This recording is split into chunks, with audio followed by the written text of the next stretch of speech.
राधे वृंदावनेश्वरी वृषभानुसुते देवी प्रणमामि हरिप्रिये वाञ्छाकल्पतरुभ्यश्च कृपा सिन्धुभ्येव च पतितानां पावनेभ्यो वैष्णवेभ्यो नमो नमः। जय श्री कृष्ण चैतन्य प्रभु नित्यानंद श्री अद्वैत गदाधर श्रीवासदि गौर भक्तवृंद। हरे कृष्णा कृष्णा कृष्णा हरे हरे, हरे राम राम राम हरे हरे। नमो शुभदाय कृष्ण कृष्णाय भूतले श्रीमते भक्तिवेदांत स्वामी नामने नमस्ते सारस्वती देवे गौरवाणी प्रसारिणे निर्विशेष शून्यवाद पाश्चात्य देश कारणे। आज से एक बहुत ही महत्वपूर्ण और विशेष सेक्शन हम शुरू करने जा रहे हैं, जो कि भगवद गीता का सबसे इम्पोर्टेंट सेक्शन है ये। बिकॉज लास्ट शुरुआत में हमने ये बात कहा है, first 6 chapters, middle 6 chapters and last 6 chapters में सबसे इम्पोर्टेंट सेक्शन है मिडिल 6 चैप्टर्स, जो कि 7 to 12 है, क्योंकि इसके अंतर्गत भक्ति योग के विषय में चर्चा है। तो आज से हम भक्ति योग के विषय में चर्चा करना शुरू करने जा रहे हैं, which is most pleasing to the Lord and which is the essence of all the yogas. सबसे महत्वपूर्ण है, इसलिए बाकी अन्य अध्यायों की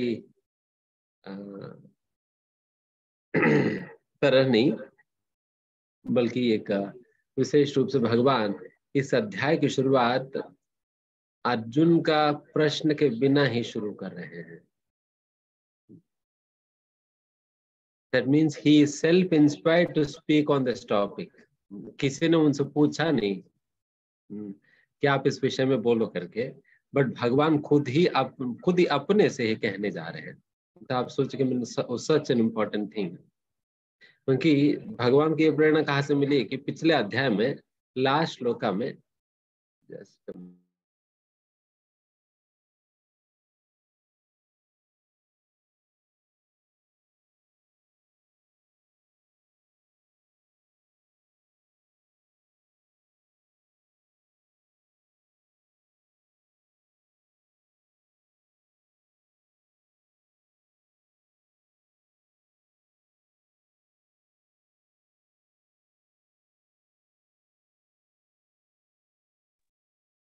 हरे कृष्ण।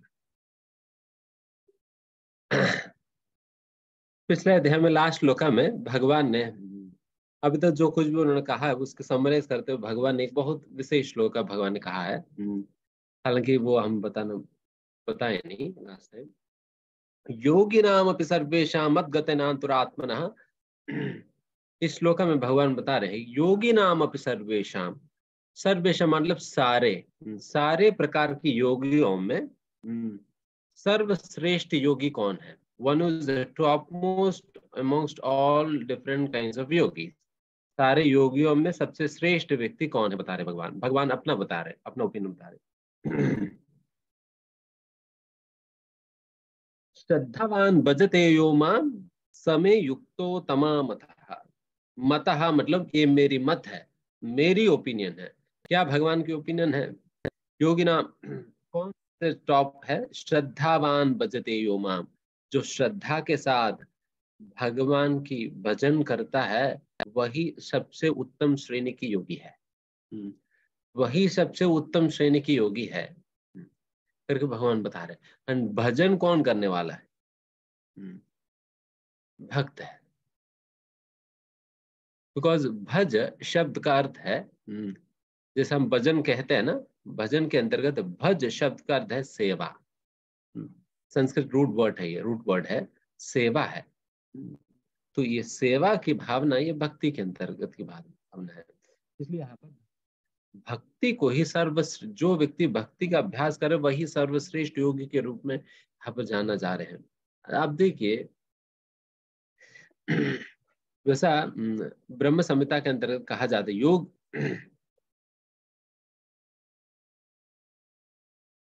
पंतास्त कोटि शतवत्सर संप्रगम्यो वायो रथापि मनसो मुनिपुंगवानां सोऽपि यस्ति यत् प्रपदसेम्नि अविचिन्त्य तत्वे गोविंदमादि पुरुषम तमहम भजामि। ब्रह्म संहिता में ब्रह्मा जी बता रहे ये बात। ब्रह्मा जी कह रहे हैं पंतास्तु कोटि शतवत्सरा, कोटि शता मतलब 100 crores ऑफ ईयर्स, 100 करोड़ सालों तक अगर कोई व्यक्ति तपस्या करता है, तप करता है, योग करता है, तब भी कहा जाता है सोयप्यस्ति यत् प्रपतसे में, भगवान की श्री चरणों की नाखून की अग्रभाग का भी दर्शन शायद ही कर पाता। 100 कोटि मतलब 100 crores ऑफ ईयर्स अगर व्यक्ति तपस्या करे, फिर भी he will at most reach, even at that point of तब भी उनके लिए मुश्किल ही पड़ता है भगवान के चरण कमलों के नाखून की दर्शन कर पाना भी। मतलब आप सोचे कि योगी के लिए कितना मुश्किल से भगवान के दर्शन इस प्रकार से प्राप्त हो पा रहे हैं, कितना कठिन तपस्या के आचरण करने के बाद भगवान के दर्शन नहीं हो पा रहे। एंड वही आप गोपियों के विषय में सुनिए, जब गोपियों से मिलने उद्धव जी आते हैं, देन फिर पहले यशोदा नंद महाराज से मिलने के बाद गोपियों से मिलने जाते हैं। देन गोपियां कहती है उद्धव जी से, देखिए हमने बहुत बहुत प्रयास कर रखा है, किसके लिए? भगवान को बोलने का। इन्हें बोलने के लिए हमने बहुत प्रयास कर रहे हैं इतने सालों से, बट क्या करें, हमारा ऐसा बीमारी है कि उनको हम भूल ही नहीं पा रहे। इनकी स्मरण से जा ही नहीं रहे और उनकी स्मरण में करोड़ों साल तपस्या करने के बाद आ ही नहीं रहे। जो गोपियों के स्मरण से भगवान जा नहीं रहे और यहाँ पर ये लोग सैकड़ों करोड़ों साल तक तपस्या करने के बाद उनके स्मरण में नहीं आ रहे। तो this is the difference between normal yoga and भक्ति। बिकॉज जहां पर भक्ति होता है वहां पर भगवान लिटरली बिक जाते हैं। He is kind of sold out to that person. Because हम भी क्यों ना हो, if somebody really loves us with from heart, क्या हम बिक नहीं जाते हैं उनके लिए? हम उनके लिए कुछ भी करने के लिए तैयार होते हैं, although it may not logically, reasonably, materially possible, but फिर भी उनके लिए हम कुछ भी करने के लिए तैयार होते हैं जब हमें ये बात क्लियर है कि वो इतना प्रेम कर रहे हैं मेरे से, है ना? तो अगर भगवान की क्या बात कहा जाए, तो भगवान कहते हैं I am really sold out to that person who loves me like that. जो व्यक्ति मेरे से इतना प्रेम करता है उनके लिए तो मैं बिक जाता हूँ। इसलिए भगवान कहते हैं, एक जगह पर भगवान खुद भागवतम में एक स्थान पर दूर्वास मुनि से बात कहते हैं, कहते हैं कि देखो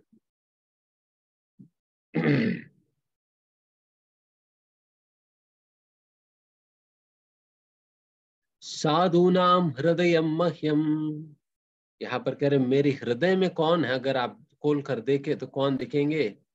साधु दिखेंगे बस। साधूनाम हृदयंत्वहम, एंड साधुओं के हृदय अगर खोल कर देखे तो कौन दिखेगा? भगवान दिखेंगे। इसलिए भगवान आगे जाकर कहते हैं साधु के सिवा मैं और किसी को नहीं जानता, एंड ये साधु भी मेरे सिवा और किसी को नहीं जानता है। This is how strong and intimate the relation between a sadhu and the supreme lord is, basically devotee and the supreme lord। भक्त और भगवान के बीच में इस प्रकार के प्रगाढ़ और घनिष्ठ और संबंध है ना। इसलिए सारे योगियों में सर्वश्रेष्ठ योगियों के रूप में भक्तों को जाना जाता है, because they are so much attached to Krishna कि Krishna can never go off from their minds। उनके मन से भगवान जा ही नहीं पाए, भगवान बंध जाते हैं। इसलिए कहते हैं तोमार हृदय सदा गोविंद विश्राम, आपके हृदय में है वैष्णव, आपके हृदय में भगवान तो हमेशा के लिए रहते हैं। इसलिए ब्रह्म संहिता में कहा जाता है कि संत हृदयेषु विलोक, संत सदैव हृदयेषु विलोकयन्ति। जिस भगवान के दर्शन एक झलक मात्र प्राप्त करने के लिए योगी ऋषि मुनि जो है करोड़ों साल तक तपस्या करने के बाद में नहीं मिल पाता, तो वैसा दर्शन के विषय में यहाँ पर कहा जा रहा है कि संत सदैव, एक संत तो हमेशा ही अपना हृदय में भगवान की दर्शन करते ही रहते हैं, करते रहते हैं। इस प्रकार के प्रगाढ़ संबंध बन जाता है। किस आधार पर, कैसे बन पा रहे इस प्रकार के संबंध?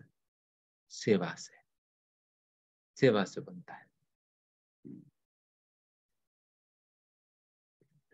सेवा करने से इस प्रकार के संबंध जुड़ जाता है। जैसा एक पत्नी और पति के संबंध केवल शादी होने मात्र से उन दोनों के बीच में संबंध नहीं जुड़ता है, दैट इज अ फॉर्मेलिटी, वो केवल एक फॉर्मेलिटी है। पर जब दोनों एक दूसरे का जब सेवा करते हैं selflessly, and when each other notices how sacrificing the other one is, जब एक दूसरे को जब देखने लगते हैं कि ये व्यक्ति मेरे लिए कितना त्याग करके भी अपने आप को कितना एक्सटेंड करके मेरे को मदद कर रहे हैं, मुझे is always looking for my benefit, ये हमेशा मेरे भलाई का चिंतन कर रहे करके जब दूसरे व्यक्ति नोटिस करता है, देन फिर ये अटैचमेंट धीमे धीमे धीमे बढ़ जाता है। ऑल्दो इनिशियली नहीं होता, ये सेवा के एक्सचेंज जहां पर है, देन फिर ये अटैचमेंट ये सारा कुछ होने लगता है। तो उस प्रकार के संबंध यहाँ पर भगवान श्री कृष्ण के साथ गोपियों को बना है, because of that exchanges. And ये संबंध कोई साधारण एक प्रेमी प्रेमिका के बीच के संबंध नहीं है। यशोदा मैया का भगवान कृष्ण के बीच के संबंध एक साधारण लोगों के नहीं है। आप देखो कि एक जब भगवान कृष्ण जाने के उपरांत यशोदा मैया की स्थिति ऐसा हो गया कि उनकी वो सोचती रहती थी कि अभी मेरा खाना जो है अभी सुबह आ जाएगा। इस प्रकार से सोचकर पूरा रसोई में सारा खाना वाना सारा इंतजाम करके परोस कर रखती है, एंड दरवाजे पर खड़े होकर देखती रहती है कि he is going to come now, he is going to come now, बस देखती रहती थी। एंड जब दोपहर भी हो गया तब भी नहीं आया, फिर दोपहर फिर सोचते थे हो सकता है दोपहर को आ जाए, तभी दोबारा फ्रेशली बनाते हैं करके दोबारा बनाती थी। फिर सारा कुछ बनाकर वापस बैठ जाती थी भगवान आएंगे करके, फिर तब भी नहीं आ पाए तो फिर शाम के लिए करते थे, बट कभी कुछ खाते नहीं, कुछ खाई ही नहीं। तो ऐसा एक दिन नहीं, 2 दिन नहीं, 1 महीने नहीं, 1 साल नहीं, इस प्रकार से कई साल बीत जाता है, कई साल बीत जाता है। एंड गोपियों का भी यही अवस्था था। हम तो हमारी आपस की अपना अगर परिवार की या हमारे प्रेम का भी अगर बात करें तो हम 1 आध महीने में हम भूल जाते, अगर कोई व्यक्ति मर भी जाए तो 1 आध महीने 1 साल में भूल जाते, खत्म। बट जब गोपिया कुरुक्षेत्र गई थी भगवान से मिलने, उनकी उंगलियों की अंगूठी उनकी हाथों में बैंगल्स की तरह दिखाई देता था, वैसे बन गए थे, वैसे बन गए थे। तो इस प्रकार के प्रगाढ़ प्रेम अगर कोई करता है, देन फिर उनके लिए क्या नहीं करेगा व्यक्ति। Then what to say about Krishna, then Krishna उनसे कितना प्रेम करते होंगे फिर ना। So that is why this kind of relation cannot be imitated by any yogic process। कोई और योग पद्धति से आप किसके इमिटेट ही नहीं कर सकते हो, यहाँ तक पहुंच ही नहीं सकते हैं। इसलिए ये अद्भुत विधि है जो भक्ति योग, जिसके अंतर्गत, and this is the most natural process, most natural yoga, because जितना नेचुरली हम अपना बच्चों को, अपना परिवार को, अपना पति को हम सर्व करते हैं, यहाँ पर केवल the object of service is different। हम अपने परिवार की सेवा कर रहे हैं, यहाँ पर तो भगवान कृष्ण की सेवा कर रहे हैं। बट वही सेवा है, वही केयर है, वही प्रेम है, वही सेवा है, बट ऑब्जेक्ट डिफरेंट है। ऑब्जेक्ट यहाँ पर कृष्ण है। तो इसलिए हमारे लिए जो हम दैनिक जीवन में कर ही रहे हैं, सो that is the same thing. भक्ति में और कुछ अलग नहीं कर रहे हैं। हम बच्चों को खिलाते हैं, भगवान को भी खिलाते हैं। बच्चों को नहलाते हैं, भगवान को भी नहला रहे हैं। कपड़ा पहनाते, भगवान को भी पहना रहे हैं।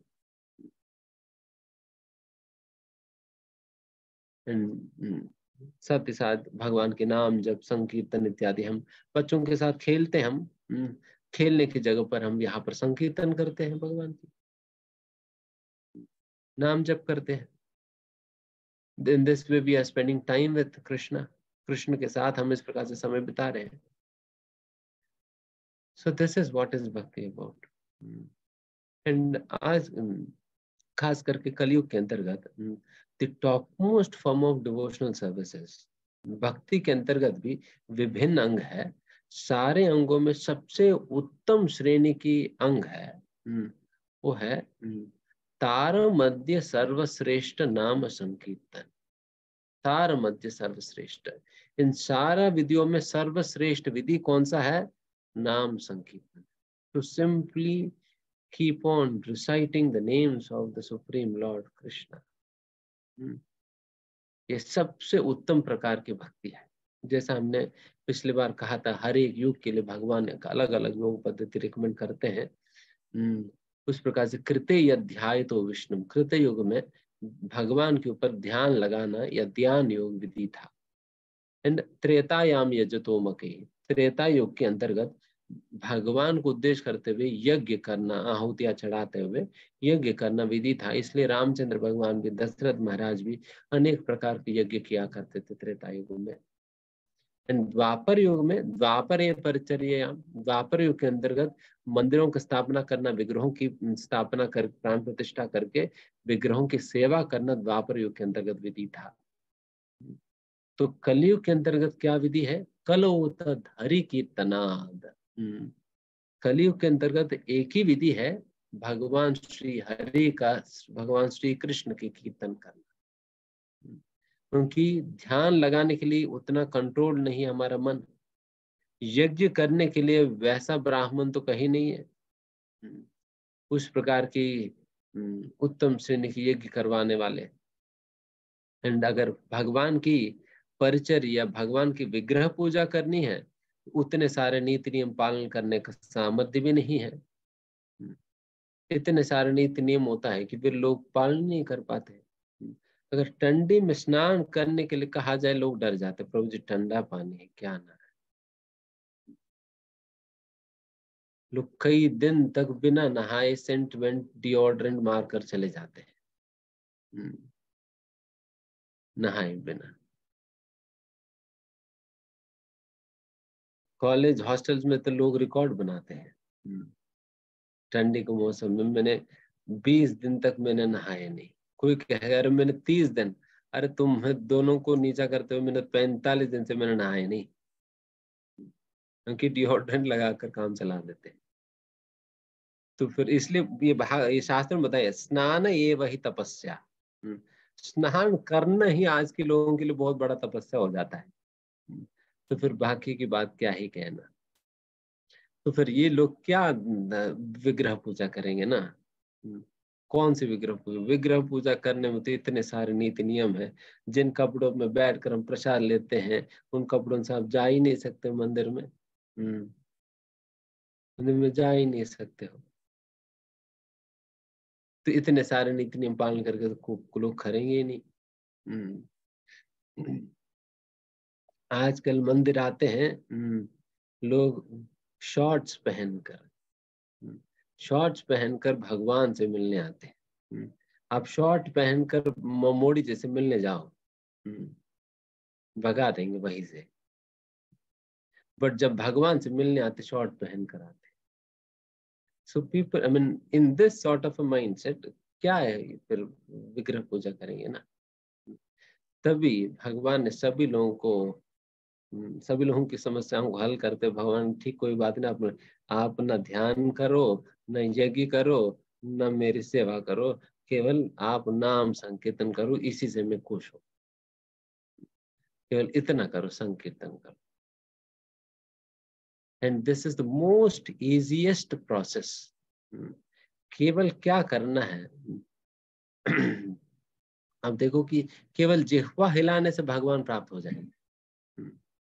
जिह्वा हिलाने मात्र से भगवान प्राप्त हो जा रहे हैं। कितना आसान है। बट फिर भी मूर्खता है कि इतना आसान होने के बाद भी करते नहीं लोग।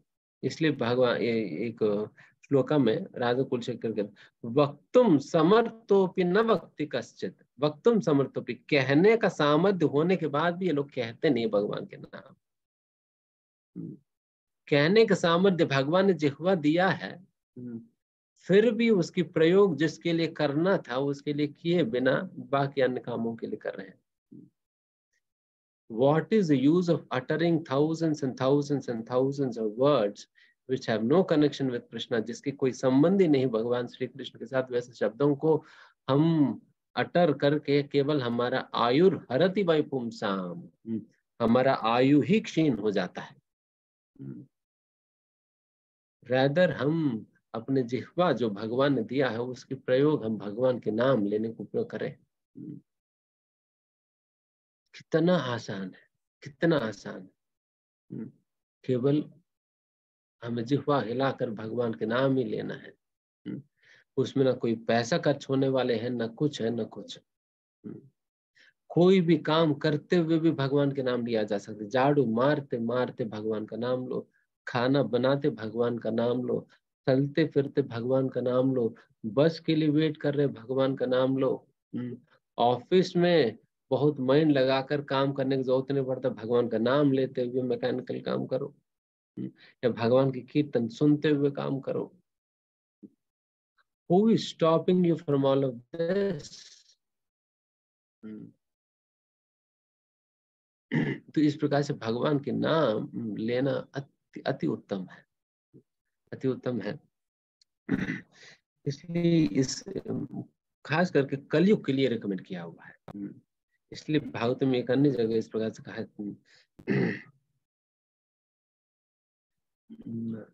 इस प्रकार से कहा जाता है कि कलो दोष निदे राजन अस्ति ही को महान गुना की तनादेवम कृष्ण से मुक्ति संगात परम व्रजेत। इसमें कह रहे कलो दोष निधि, एक कलयुग जो है सारा दोषों का निलय है। It is a store of all bad qualities. But फिर भी कहते अस्ति ही एको महान गुना, बट एक ऐसा अद्भुत गुण है कलयुग के अंतर्गत, केवल इस गुण की वजह से इस कलयुग में जन्म प्राप्त करने के लिए देवी देवताएं क्यू में खड़े हैं। देवी देव, they are standing in queue waiting for an opportunity to take birth in this Kali Yuga because of this one single advantage. क्या है? कीर्तनादेवम कृष्णस्य मुक्ति संगात परम व्रजेत। केवल भगवान श्री कृष्ण के कीर्तन करने के माध्यम से व्यक्ति इस भौतिक सृष्टि से निकलकर परम धाम भगवान के धाम को प्राप्त कर सकता है, केवल भगवान के नाम लेने से। बाकी समय पे तो कितना कष्ट उठाना पड़ता है, कितना कष्ट उठाना पड़ता है, फिर भी भगवान नहीं मिलते हैं। बट वही लाभ आपको कलयुग के अंतर्गत केवल भगवान के नाम लेने से मिल जा रहे हैं, और नाम लेने से मिल जा रहे हैं। तो इसलिए देवी देवता क्यों में खड़े हैं, उनको भी जन्म मिल जाए कलयुग के अंतर्गत, ताकि वो लोग यहाँ आकर नाम संकीर्तन करके बहुत नाम चले जाए। So such a great opportunity we are being offered. इतना बड़ा महत्वपूर्ण अपॉर्चुनिटी हमें दिया जा रहे हैं इनाम संकीर्तन के द्वारा। आप सभी लोगों से ही हमारी आग्रह है, आप सभी लोग इसकी फायदा उठाइए और नाम जप करिए, प्रतिदिन नाम जप करिए। देखिए, हम कोई बनावटी बाबा का हो या कोई और नाम लेने के लिए नहीं कह रहे हैं। श्री कृष्ण और श्री राम भगवान का ही नाम लेने के लिए कह रहे हैं। जो मंत्र हमारे शास्त्रों में कलि संतरण उपनिषद में दिया गया है, ये मंत्र और भी अन्य कई सारे उपनिषदों में और ग्रंथों में दिया गया मंत्र, हरे कृष्णा कृष्णा कृष्णा हरे हरे, हरे Ram Ram Ram Hare Hare.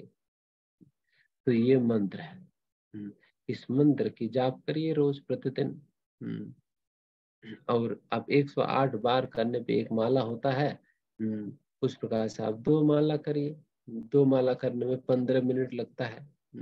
15 minutes you sit down chant and आप गिनती करिए। अपनी उंगलियों में गिनती कर सकते हो, फूलों पे गिनती करते हो, जो भी आपके लिए संभव है उस प्रकार से गिनती करिए। 108 मेक्स 1 माला। उस प्रकार से 108 बार नाम लेने पे एक माला होता है। तो उस प्रकार से 2 माला आप लोग करना शुरू करिए। प्रतिदिन प्रातः काल के समय ये प्रयास करिए। बाकी पूजा वूजा जो आप कर रहे हो वो करते रहिए, हम मना नहीं कर रहे हैं, बट ये सबसे महत्वपूर्ण विधि है।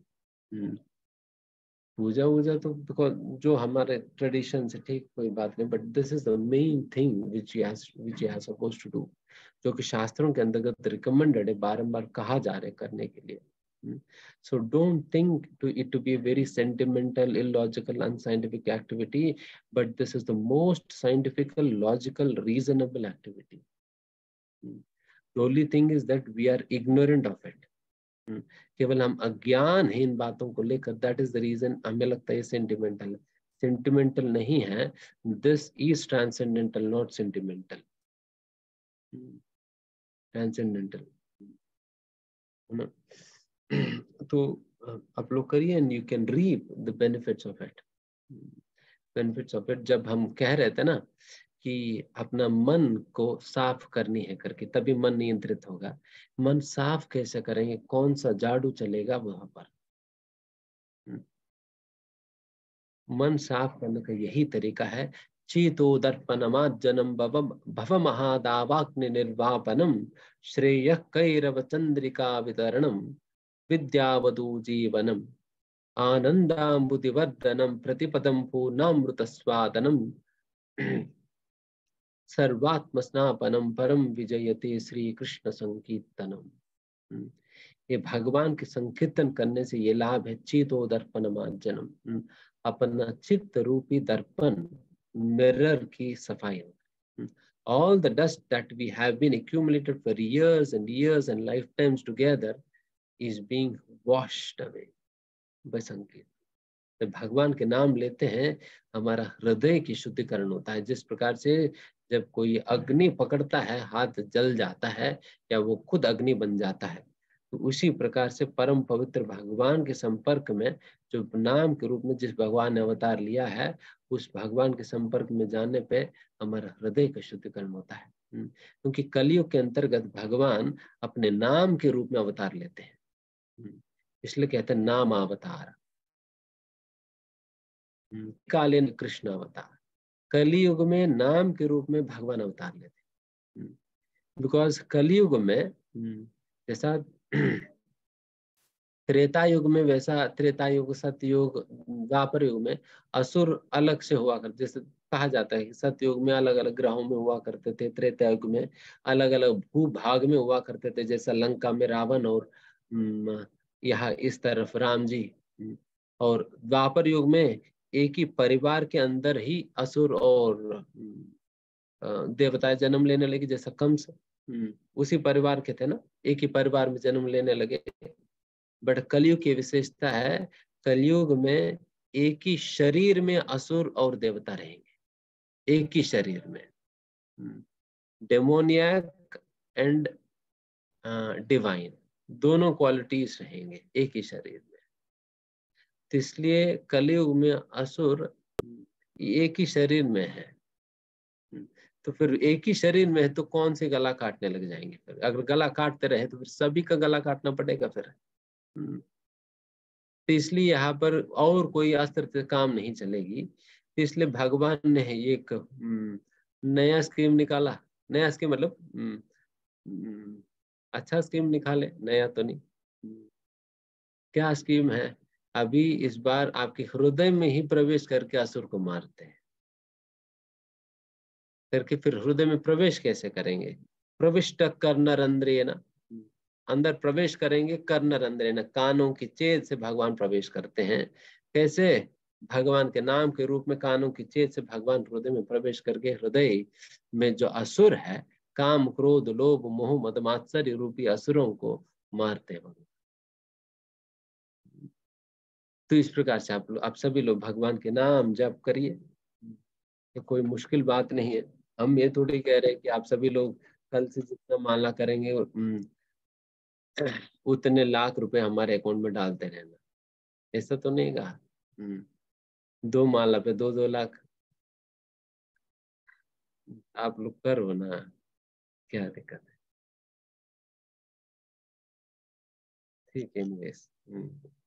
तो हम अल्टीमेटली कह सकते, करने वाले तो आप है। है ना। तो ओके।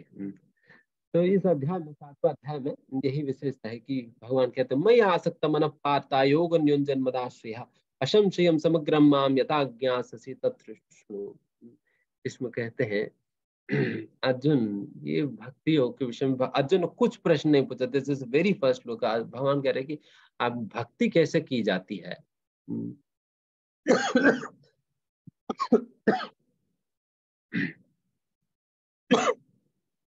मैं आसक्त मनः, आपकी मन में मेरी प्रति आसक्ति के साथ सेवा कर। सेवा कैसे करनी है? भगवान के प्रति आसक्ति अपने मन में धारण करते हुए करनी चाहिए। अटैचमेंट योग निंजन मदाश्रय एंड भगवान की आश्रय में रहकर करना होगा। इसका मतलब भगवान के कहने के अनुसार करना होगा। In the way the Lord wants us to serve him. आपको जब मेरी सेवा करनी है, मेरी पसंद के अनुसार सेवा करेंगे ना। आप अपनी पसंद के अनुसार मेरी सेवा नहीं करेंगे।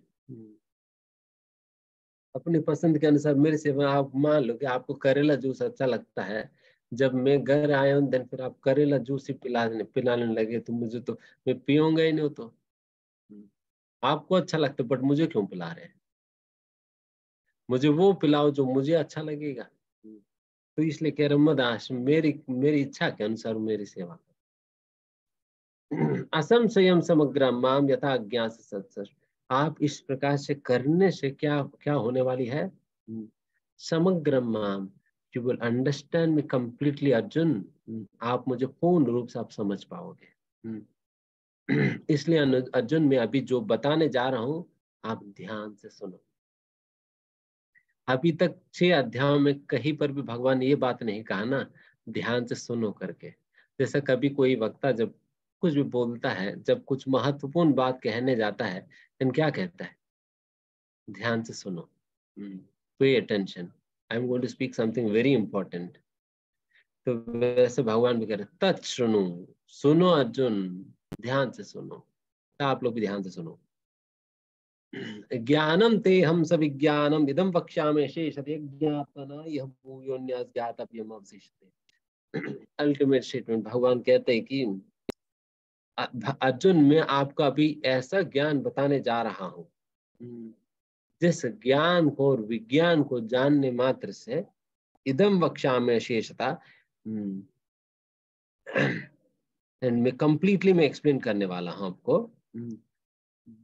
फिर भगवान कहते इसको जानने के बाद यज्ञात्मना यह भूयोन्यास ज्ञातव्यम अवशिष्यते।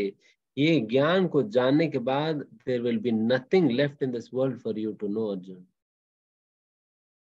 ये जो बात मैं कहने जा रहा हूं, ये जानने के बाद आपको इस दुनिया के अंतर्गत कुछ और चीज जानने के लिए जरूरत ही नहीं पड़ेगी। So what ever I am giving you is complete knowledge. इसके बाद आपको और कुछ जानने का प्रयास करने की जरूरत ही नहीं, कुछ और जानने की जरूरत ही नहीं। I am giving complete knowledge. क्या इस प्रकार से कोई भी प्रोफेसर या कोई भी व्यक्ति क्लेम कर सकता है क्या? कोई भी एक पर्टिकुलर सब्जेक्ट में भी क्यों ना हो, मान लीजिए मैथमेटिक्स, मैथमेटिक्स प्रोफेसर भी कभी कह सकता है मैं अभी जो बता रहा हूँ बस ये जानने के बाद आपको कुछ और पढ़ने के लिए रहेगा नहीं?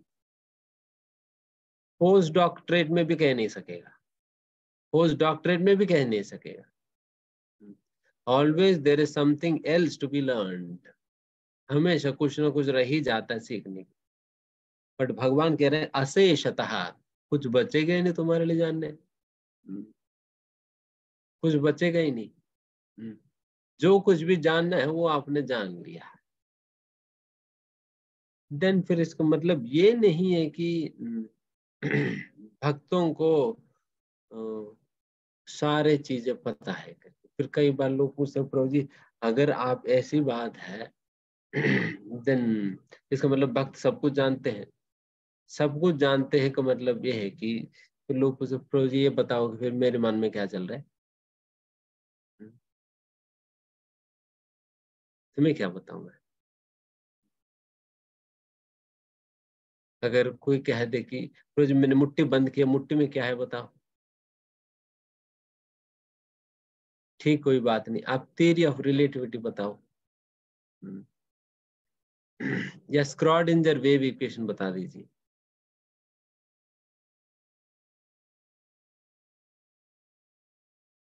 तो फिर इससे मतलब नहीं। बात है कि भगवान बता रहे ना, जो जानने का चीज वो आपने जान लिया। जैसे कि एक सिंपल सा उदाहरण है, एक छोटी स्टोरी है। एक बार एक साइंटिस्ट जो है एक नदी पार करना था, वो नाविक के पास पहुंच गया। फिर नाविक से उसने कहा कि मुझे वो दूसरी पार पहुंचा देना। देन फिर वो बैठ गया, फिर वो नाव चलाने लगा। देन फिर वो साइंटिस्ट को बोर लग रहा था, फिर उन्होंने सच कहा कि देखो मैं कुछ प्रश्न पूछता हूँ, तुम समाधान देना। देन फिर उस साइंटिस्ट ने पूछा कि देखिए भाई साहब आप ये बता दो कि पाइथागोरस थ्योरम क्या होता है। फिर उसने कहा कि अरे पाइथागोरस ये क्या होता है, ये पाइथन तो नहीं है, ये क्या है पाइथागोरस थ्योरम, पता ही नहीं है हमें तो पाइथागोरस थ्योरम क्या होता है, मैं नहीं जानता हूँ भाई साहब। देन फिर उसने कहा कि अरे ये भी नहीं जानते, तुम्हारा तो जीवन की 25% बर्बाद गई है, इतना भी नहीं जानते, पाइथागोरस थ्योरम नहीं जानते, क्या तुम्हारी जीवन है। फिर उसने कहा ठीक है कोई बात नहीं, तुम पाइथागोरस थ्योरम नहीं जानते, फिर दूसरा प्रश्न पूछता हूँ। फिर ये बात बताओ कि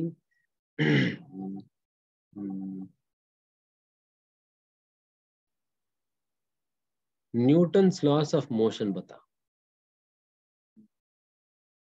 फिर उसने कहा कि न्यूटन्स लॉस ऑफ मोशन होता क्या है, हम नहीं जानते, हम तो अनपढ़ गवार हैं, हम क्या बता पाएंगे। तो तब भी नहीं बता पाया। फिर तीसरा प्रश्न पूछा, ठीक कोई बात नहीं, आप ये भी नहीं बता पाएंगे तो इतना तो बताओ कि हमारा भारत की कौन प्रधानमंत्री है। फिर उसने कहा कि अरे हमें क्या पता कौन प्रधानमंत्री कौन नहीं है, हमें ये भी नहीं पता। फिर इसने कहा कि अरे तुम्हें भारत का प्रधानमंत्री भी नहीं पता तो 75% तुम्हारा जीवन बर्बाद। तो बेचारे वो नाविक जो है फिर वो थोड़ा सा उदास हो गया।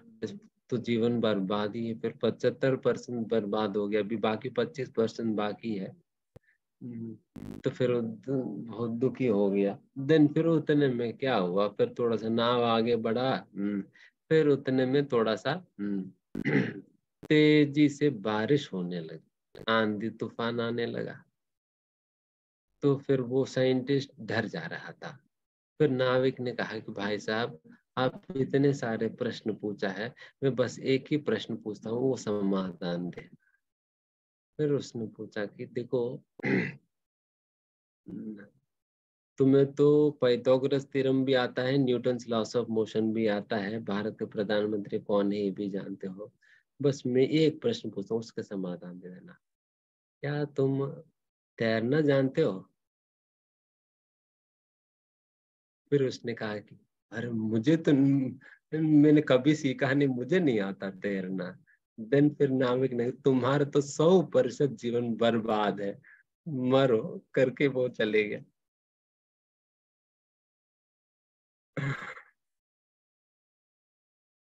100% जीवन बर्बाद है।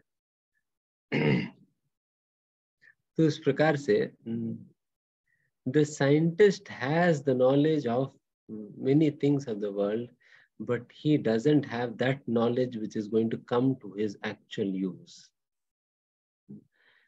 जीवन जीने के लिए जो ज्ञान चाहिए वो नहीं जानता, बाकी सब कुछ दुनिया भर की चीजें जानता है। क्या करेंगे कैल्शियम फॉस्फेट के विषय में, हाइड्रोक्लोरिक एसिड के विषय में, सल्फ्यूरिक एसिड के विषय में जानकर क्या करेंगे? ठीक है, वो भी काम आएगी, but that is not the most essential knowledge. वही बात भगवान बता रहे हैं, वही बात भगवान बता रहे, this is the knowledge which is going to help you actually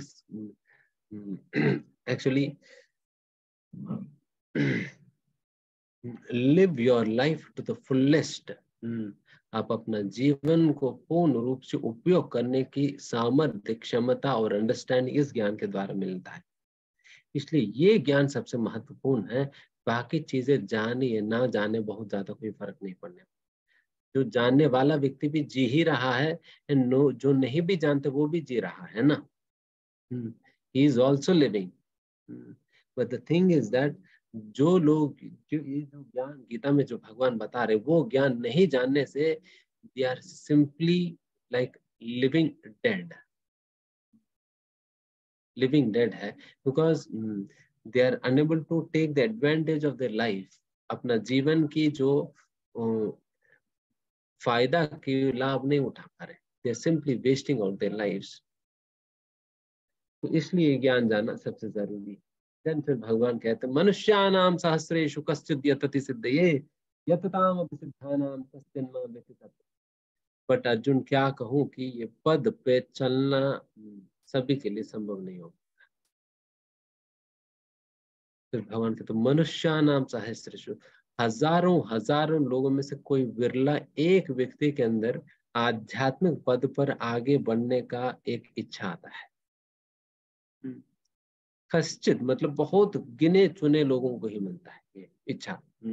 and जिनके अंदर इस प्रकार की इच्छा आता है, यतताम अपि सिद्धाना, उनमें से भी कम ही लोग इस पद पर आगे बढ़ने के लिए प्रयास करते हैं।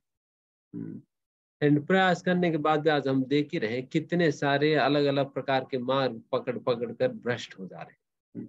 Although they have that inclination, spirituality की और आगे बढ़ने की inclination है, बट सही पद नहीं मिलने के कारण कई धोखे लोगों के हाथों में पड़कर लोग धोखा खा जा रहे हैं। इसलिए यहाँ पर भगवान कह रहे हैं इस प्रकार के प्रयास करने वालों में से कोई विरला ही एक व्यक्ति को सही पद मिल पाता है। एंड वो सही पद जिन लोगों को मिलता है उनमें से भी कोई विरला ही एक व्यक्ति उस पद पर आगे बढ़ पाता है। तो अगर इसकी प्रोबेबिलिटी अगर कैलकुलेट करें, because this is an intersection of different events, जब इंटरसेक्शन होता है प्रोबेबिलिटी कैलकुलेशन में, शायद आप लोगों ने सीखा होगा, प्रोबेबिलिटी मल्टीप्लाई होता है।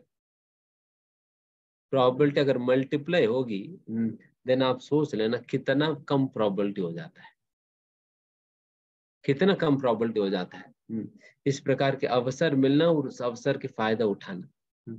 आप खुद ही देखिए कितने हजारों लोग कोर्स के लिए रजिस्टर कर पाए, एंड कितने सैकड़ों लोगों से हमने शुरू किया और आज कितने लोग बचे हैं और कल के कितने बचेंगे। एंड अल्टीमेटली कोर्स कंप्लीट करना भी अपने आप में पूर्ण नहीं है ना, that is simply a beginning.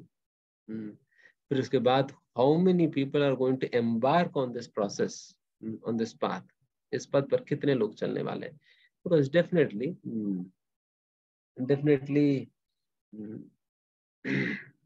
if people want things cheaply they get cheated।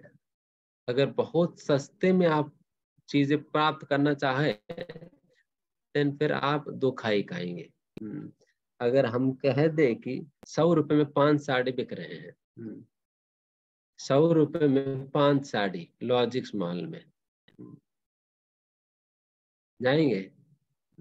फिर लगे ये क्या संभव है, 100 रुपए तो लगता ही है लॉजिक्स मॉल तक पहुंचने के लिए, वो 100 रुपए में 5 साड़ी थोड़ी देगा।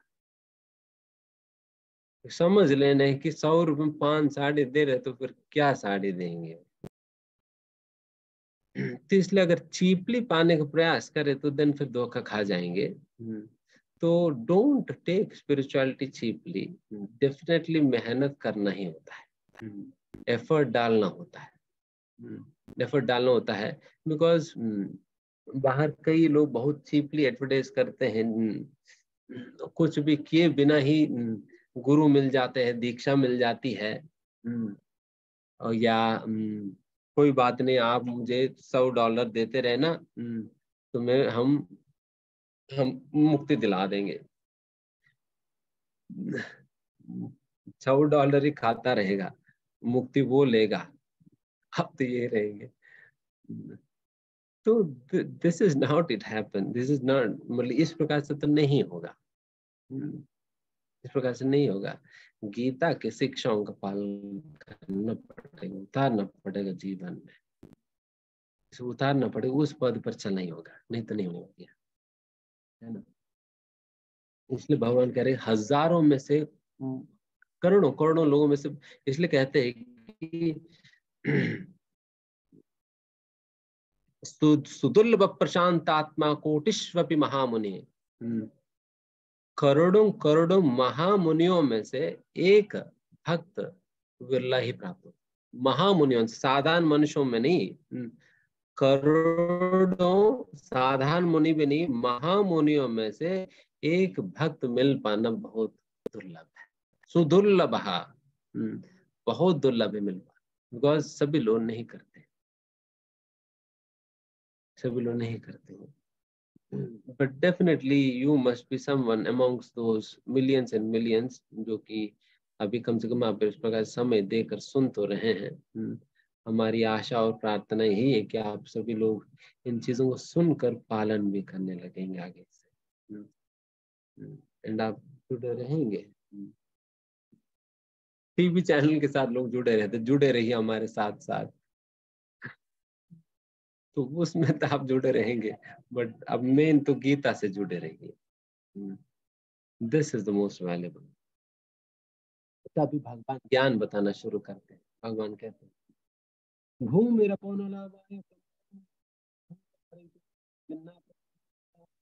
भगवान is talking about is energies.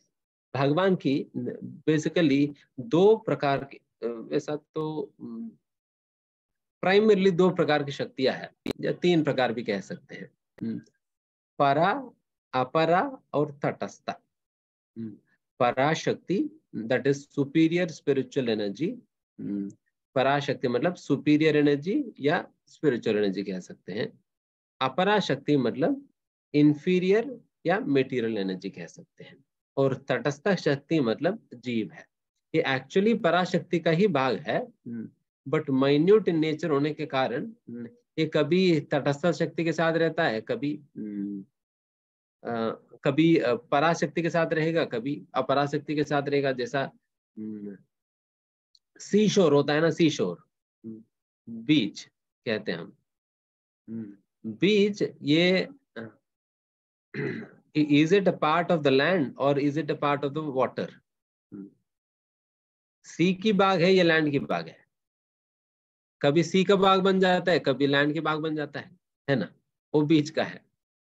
तो उसी प्रकार से ये तटस्थ शक्ति भी एक्चुअली तो ये सुपीरियर नेचर है, बट कई बार जब उनकी पतन होता है, देन फिर वो मटेरियल नेचर के संपर्क में आ जाता है। तो इस प्रकार, तो इसके अंतर्गत ये अपरा शक्ति, material energy, this is made up of 8 elements, 8 तत्वों से बनता है। दैट इज 5 मेन एलिमेंट्स, जो कि अर्थ, वाटर, एयर, फायर, ईथर कहते हैं हम ना, भूमि, रपो, नल, वायु। देन 3 क्या है? सटल एलिमेंट्स, दैट इज मन, बुद्धि और अहंकार। ये 8 मिलकर ये इसको अष्टदा, 8 तत्व कहा जाता है। These are the external elements, and ये are, these are called the separated energy of the lord, separate energy of the lord. Separate energy मतलब जैसा कि ये भगवान का ही शक्ति है, बट सेपरेट एनर्जी। जैसा मान लो कि मेरा बाल है, नाखून है, अगर बाल को मैं काट दूं, ये बाल किनका है? मेरी है। बट मेरे से अलग भी है, बाल मेरी है बट मेरे से अलग भी है, तो इसको सेपरेट एनर्जी कहते हैं।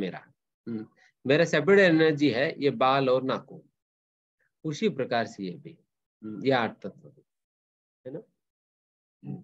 एंड दूसरा पराशक्ति, पराशक्ति मतलब स्पिरिचुअल एनर्जी, इसी के अंतर्गत ये जीव भी मतलब हम स्वयं भी आते हैं उसी कैटेगरी में। हमारा शरीर तो मेटीरियल एनर्जी में आता है, बट हम स्वयं हम स्पिरिचुअल एनर्जी में आते हैं, या तटस्थ शक्ति कहा जाता है। एंड ये जीव क्या करता है इस दुनिया में रहकर, इदम धार्यते जगत, कहते हैं कि he being here it tries to exploit this material world, exploit this material world। हम वही कर रहे हैं ना, यहाँ पर रह के सारा कुछ छेड़खानी हम ही लोग करते हैं, एक्सप्लॉइट करते हैं, शोषण करते हैं। दैट इज वाई साइंटिस्ट लोग यही कहते हैं कि there is one species in this world, by removing him all the ecological balance can naturally be maintained। He is the one who is disturbing the ecological balance। ecological balance को disturb करने वाले एकमात्र जाति है वो special category हम स्वयं है, जो इकोलॉजिकल बैलेंस को डिस्टर्ब करने वाला। बाकी इकोसिस्टम के अनुसार ही चलते हैं, नेचुरली इकोसिस्टम के अनुसार चलते हैं, सारा बिगाड़ने वाले तो हम खुद है। टेक्नोलॉजी के नाम पे, इसके नाम पे, उसके नाम पे सारा बिगाड़ हमारी है। हम लोग अपने आप को कहते प्रोज हम बहुत बुद्धिमान है, have added great value to this world. अब नहीं रहे तो बहुत बड़ा वैल्यू है भाई साहब, नहीं रहे तो वही बहुत बड़ा वैल्यू है। यही कह रहे हैं लोग, अब नहीं रहे तो बेहतर है। आप एक अलग से वैल्यू ऐड करने की जरूरत है, वैल्यू डिलीट मत करो। हम वैल्यू डिलीट करने में लगे हैं। आप जरा समुद्र में जाकर देखो, it is filled up with polythene bags, filled up. जैसा अभी हम यूएनओ की वीडियो दिखा रहे थे, I mean, how the aquatics are caught up with in those polythene bags and they die literally। So who is responsible for all of this? हम खुद है। We are doing all of this। इसलिए कह रहे एकदम दार्यते जगत। And फिर आगे भगवान कहते हैं, this is one more important law, मत्त परतरम नान्याति जदस्ति धनंजय मयि सर्वम इदं प्रोतम सूत्रे मणिगणाइवा। भगवान कहते हैं, दिस इज वेरी इंपॉर्टेंट श्लोक, कहते हैं कि मत्तः परतरम न अन्यात्, मेरे से बढ़कर और कोई तत्व किंचित अस्ति Dhananjaya, there is no other truth superior to me. The Lord himself is boldly declaring to the world that there is no other power or truth superior to me, I am the topmost of all। He is boldly declaring to the world। And mayi sarvam idam protam sutre maniganaiva, and everything rests upon me, सब कुछ मेरी ऊपर निर्भर है। कैसे? जिस प्रकार से एक मोतियों की माला में सारा मोतिया उस रस्सी के ऊपर टंगे रहती है ना, अगर वो रस्सी अगर निकाल दिया जाए तो सारा मोतिया बिखर जाएंगी, सारा मोतिया बिखर जाएंगी। सो ये सारा मोतियों को जोड़कर रखने की काम ये रस्सी कर रही है। उसी प्रकार से इस दुनिया के अंतर्गत सब कुछ इतना जो ऑर्गेनाइज्ड जो दिखाई दे रहे हैं, ये मोतियों की माला की तरह इतना ऑर्गेनाइज्ड जो दिखाई दे रहे हैं, it is Krishna who is holding on to everything in place. Everything in place, सब कुछ अपने अपने स्थानों में पकड़ कर रखने की काम भगवान खुद कर रहे हैं, यहाँ पर बता रहे हैं। मयि सर्वम सूत्रे मणिगणाइवा, मणि मतलब मोतिया, सूत्रे मतलब रस्सी। एंड कृष्णा भी मतलब कितना सुंदर व्यक्ति, अब देखो कि जिस प्रकार से सारा मोतियों को जोड़कर रखने वाला रस्सी होने के बाद भी, मतलब इतना महत्वपूर्ण रोल उनका होने के बाद भी रस्सी कभी दिखता नहीं है, वो कंसील्ड ही रहता है। वो कंसील्ड ही रहता है, it does not show off itself, concealed रहता है, लोगों को दिखता है नहीं, इसलिए पता नहीं चलता इसके अंदर रस्सी है करके। कोई अगर बुद्धू व्यक्ति से पूछे तो उनको लगता है कि अरे इसके अंदर थोड़ी रस्सी होगा। He does not show off himself। इसी प्रकार से भगवान इतना कुछ सब कुछ करने के बाद भी फिर वो पीछे रहते, कंसील रहते हैं। इसलिए कि लोगों को लगता है भगवान ही नहीं है।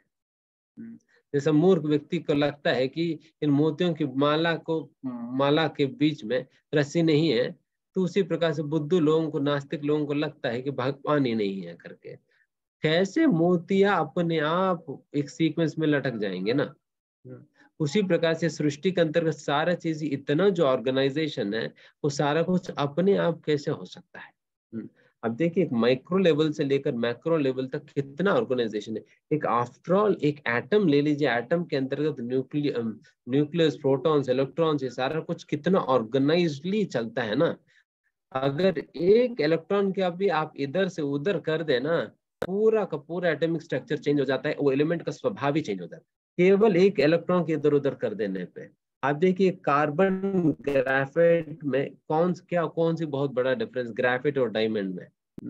ग्राफाइट भी कार्बन से ही बनता है और डायमंड भी कार्बन से ही बनता है, कार्बन एटम से ही बनता है, बट केवल वो मॉलिक्यूलर स्ट्रक्चर में डिफरेंस है बस।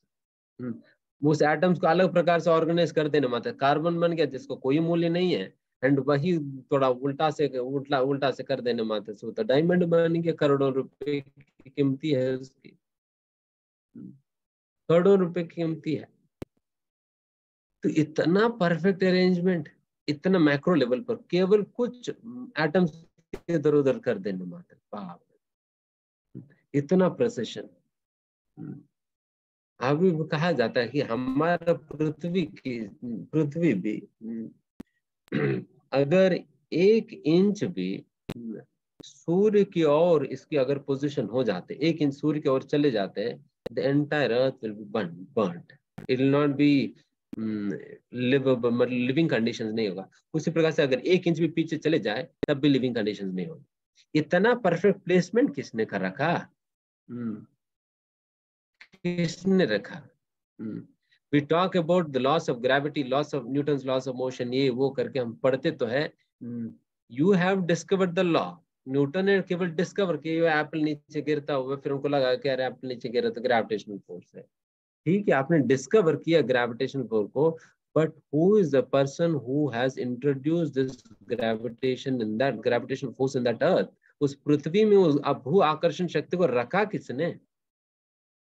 आपने डिस्कवर किया ना, बट रखा किसने, ये भी तो पूछो। बट लोग नकार देते भगवान ही नहीं है, भगवान तुम्हारे लिए नहीं।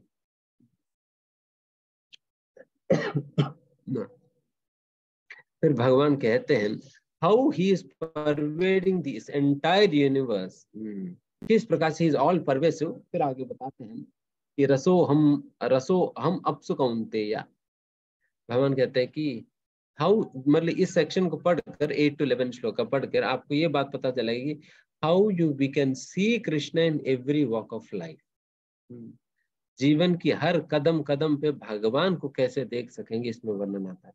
रसो हम अब से कौनते हैं, मतलब I am the taste of water. इसका मतलब जब भी पानी पियो ना, तब याद कर लेना कि जो स्वाद पानी पीने से मिल रहे हैं वो स्वाद भगवान है, वो स्वाद भगवान है। We can begin our Krishna consciousness from this।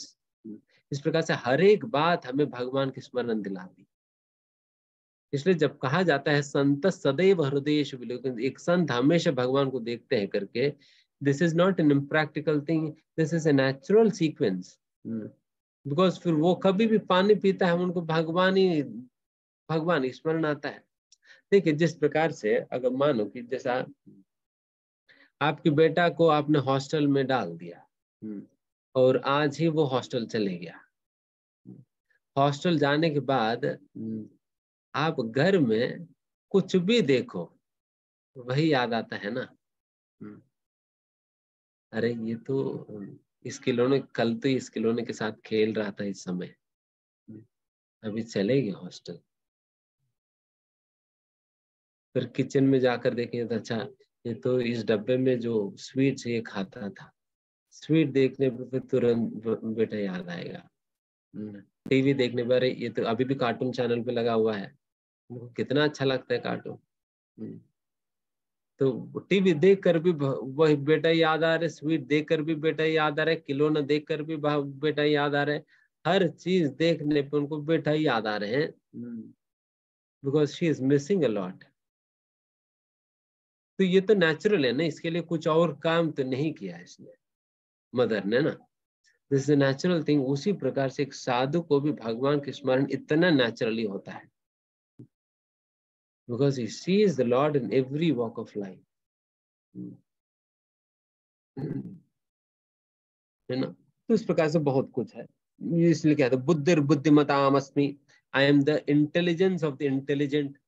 जो बुद्धिमान लोग कहीं दिखते हैं, देन फिर क्या है ना, उन्हें बुलाकर तुम्हारी बुद्धि भगवान की है। अगर कोई बलवान दिखे, बलम बलवताम चाहम, भगवान कह रहे हैं बलवान लोगों के अंदर बल में हूं। अगर कोई बलवान दिखे तो बोलना कि तुम्हारा बल तो भगवान की है। अगर कोई सुंदर है तो बताना कि तुम्हारे सौंदर्य तो भगवान। तो इस प्रकार से भगवान बता रहे हैं। ठीक है, तो भगवान कहते काम राग विवर्जितम धर्मा विरुद्धो भूतेषु कामोस्मि भरतार्षभा। भगवान कह रहे I am sex life also, I am sex life which is not contrary to the religious principles. जो धर्म के शास्त्रों का विरुद्ध, धर्म के सिद्धांतों के विरुद्ध नहीं है, वैसा काम में हूं करके भगवान कह रहे हैं। इसका मतलब क्या है, जैसे हमने लास्ट टाइम भी कहा, जब एक पति पत्नी सहवास केवल एक कृष्ण भावना भावित संतान की उत्पत्ति के लिए करते हैं, देन फिर इस प्रकार की सहवास जो है वो भगवान कह रहे वो मैं स्वयं हूँ, he is Krishna. That means मतलब वो शुद्ध है, गलत नहीं है, वो शुद्ध है। बट अगर कोई they are simply trying to enjoy, then that is वो शास्त्रों के विरुद्ध है, वो भगवान नहीं, वो तो हमें बहुत अशुद्ध करेगी, दैट इज इलिसिट है।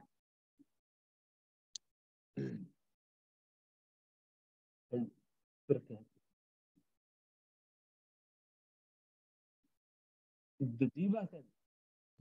आगे, तो ऐसा इतना महान भगवान है, लेकिन ऐसा महान भगवान को समर्पण करनी चाहिए। तो इसलिए आगे जाकर भगवान को समर्पित कैसे करें, इसके विषय में वर्णन आता है 13वां श्लोका से 19वां श्लोका तक। उसमें ये बात कहा जा रही है कि दैवी ही ऐसा गुणामयी मम माया दुर्तया माम एव प्रपद्यन्ते मायाम एताम तरन्ते। इसमें बताया जा रहा है कि what is the benefit of surrendering to Krishna. Krishna को समर्पित करने से क्या फायदा, बताया जा रहा है कि वैसे तो कोई भी व्यक्ति मम माया दुर्त्यया, कोई भी व्यक्ति भगवान की माया को पार नहीं कर सकता है। Nobody can overcome the influence of Maya. माया की प्रभाव को ओवरकम नहीं कर सकेगा, भगवान कहते हैं। बट फिर भी बिकॉज माया बहुत बहुत शक्तिशाली है, बहुत शक्तिशाली है, उसको हम पार नहीं कर पाएंगे। बट फिर भी भगवान कहते हैं माया माम ये वे प्रभु, पर जो व्यक्ति मुझे समर्पित कर देता है, देन वो तो बहुत आसानी से माया को पार कर, बहुत आसानी से माया को पार कर देगा। जैसा कि मानो कि मैं आपके घर पे आ रहा हूँ, एंड आपके घर पे बहुत बड़ा कुत्ता है, जो बड़ा बड़ा कुत्ते होते हैं ना, आलसेशन वाले कुत्ते बड़े बड़े, तो वैसा कुत्ता रखा हुआ आपके घर पे। जैसा मैं गेट पे आया, तुरंत वो भो भो करके वो भाग कर आई, तो बहुत डर गया। इतने बड़े कुत्ते को मैं कैसे हैंडल करूं, वो तो वैसे ही मुझे जीवित खा जाएगी। तो अगर उनके सामने जाऊं तो देन फिर मैंने क्या किया, मैंने आपको कॉल लगाया, प्रभु जी देखो मैं आपके घर पे आया, आपके कुत्ता जो है मेरे ऊपर भौ कर रहा है, मुझे आने नहीं दे रहा आपके पास। देन फिर आपने बस अंदर से ही आवाज निकाला कि हे टॉमी, तुरंत फिर वो कुत्ता ने क्या किया, अपने पूंछ मोड़ के वो बैठ गई एंड अब आसानी से निकल गया सामने से, वो पूंछ मोड़ कर बैठ गई। तो उसी प्रकार से कुत्ते को हैंडल करने की क्षमता तो मेरे में नहीं है, उसी प्रकार से एक जीव के अंतर्गत माया को हैंडल करने की क्षमता नहीं है। जब मैंने आपको कॉल किया, उसी प्रकार से जब जीव भगवान को समर्पित कर देता है, देन भगवान ऊपर से आवाज देते हैं माया देव को, हे माया इधर आना। बस इतने कहने मात्र से माया देव जो पूछ पे मोड़ पे बैठ जाएगी, कुछ नहीं करेगी, सारा खेल खत्म, बस इतने से। अगर खुद से हैंडल करेंगे तो वो तो खा जाएगी, कहा हम क्या हैंडल कर पाएंगे माया को ना। तो this is how simple it is to understand. मतलब अब समझ रहे हैं, जब हम आचार्यों के कहने के अनुसार जब हम समझने का प्रयास करते हैं, ये कोई बहुत बड़ा कोई रॉकेट साइंस तो नहीं है ना, कितना सिंपली सभी लोग समझ रहे हैं। It is simple thing to understand.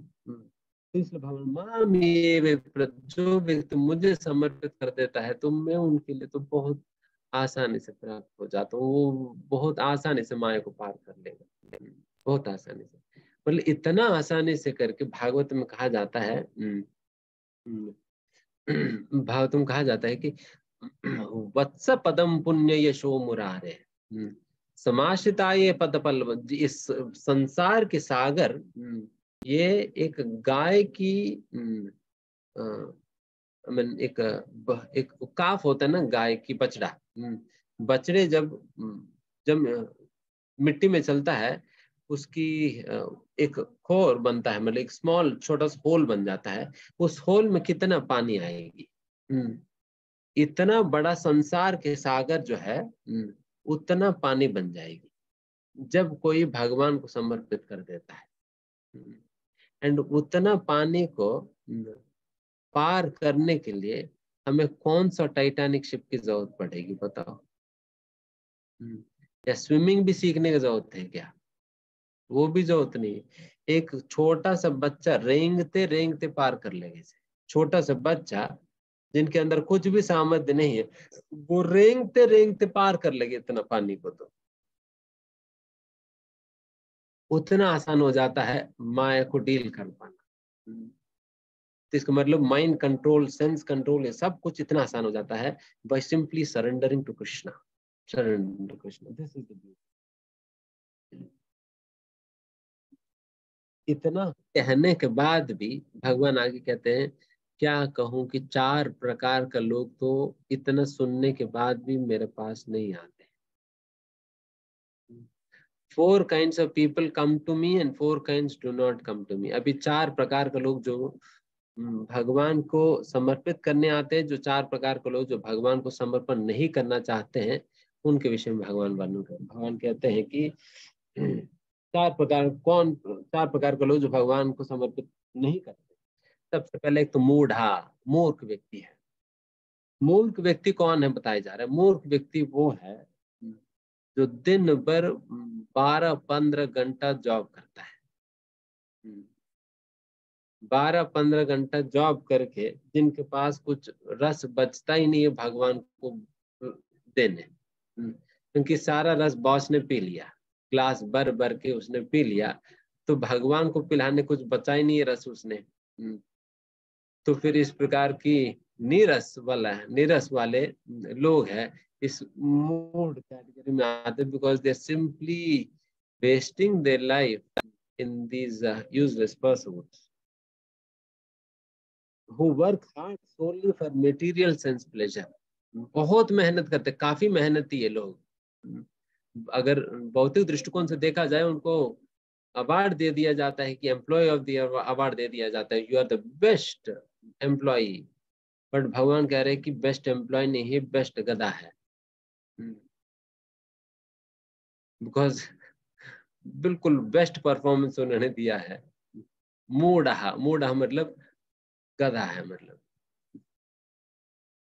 Sorry to say, but this is the fact. Because what is it that he is going to achieve? क्या पाने वाला है? बट माया तो ऐसा खेल खेलती है कि वो अवार्ड की गाजर दिखाकर उन्हें भगाती है। जैसे कि कई बार गधे को चलाने के लिए क्या करते हैं ना, गधे के सिर पे एक लकड़ी बांध दिया जाता है, उस लकड़ी के आगे से एक गाजर टांग दिया जाता है, गाजर टांग दिया जाता है। देन गधे सोचती है कि बस ये गाजर तो एक कदम आगे है, अगर मैं एक कदम लूं तो गाजर मुंह में आएगी, मैं खा जाऊंगी। फिर एक कदम लेती है, फिर भी गाजर मुंह में नहीं आया, क्योंकि गाजर भी एक कदम आगे बढ़ गया। देन फिर दूसरा कदम लिया, फिर वो गाजर थोड़ा सा और बढ़ गया। तो फिर इस प्रकार से उस गधे को किलोमीटर किलोमीटर चलाने की काम आता है ये गाजर। एक गाजर के चक्कर में बेचारे वो चलता ही रहेगी। उनको लगता है कि बस गाजर अभी मुंह में आने वाला है, बस आनंद बस अभी मिल जाने वाला, अगर मेरी प्रमोशन, अगर मैनेजर में बन जाऊं ना, मुझे गाजर मिल जाएगी। फिर उन्हें लगता है, फिर दिखाई जाते मैनेजर नहीं जनरल मैनेजर बनो। देन फिर उनको लगता है बस जनरल मैनेजर बन जाओ नहीं, इस बार तो गाजर तो मुंह में आना ही है। ये गधे को भी ऐसे लग रहा है अभी गाजर मुंह में आएगी करके, अभी जनरल मैनेजर बने। फिर उनको लगता है नहीं, तो डायरेक्टर बनना है, डायरेक्टर। डायरेक्टर भी बनो, फिर भी मुंह में नहीं आई गाजर।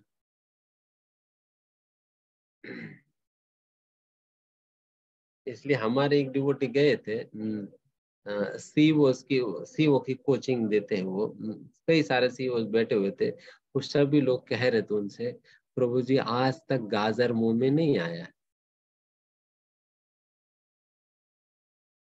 सारे सीईओ लोग कह रहे कि आज तक गाजर मुंह में नहीं आया।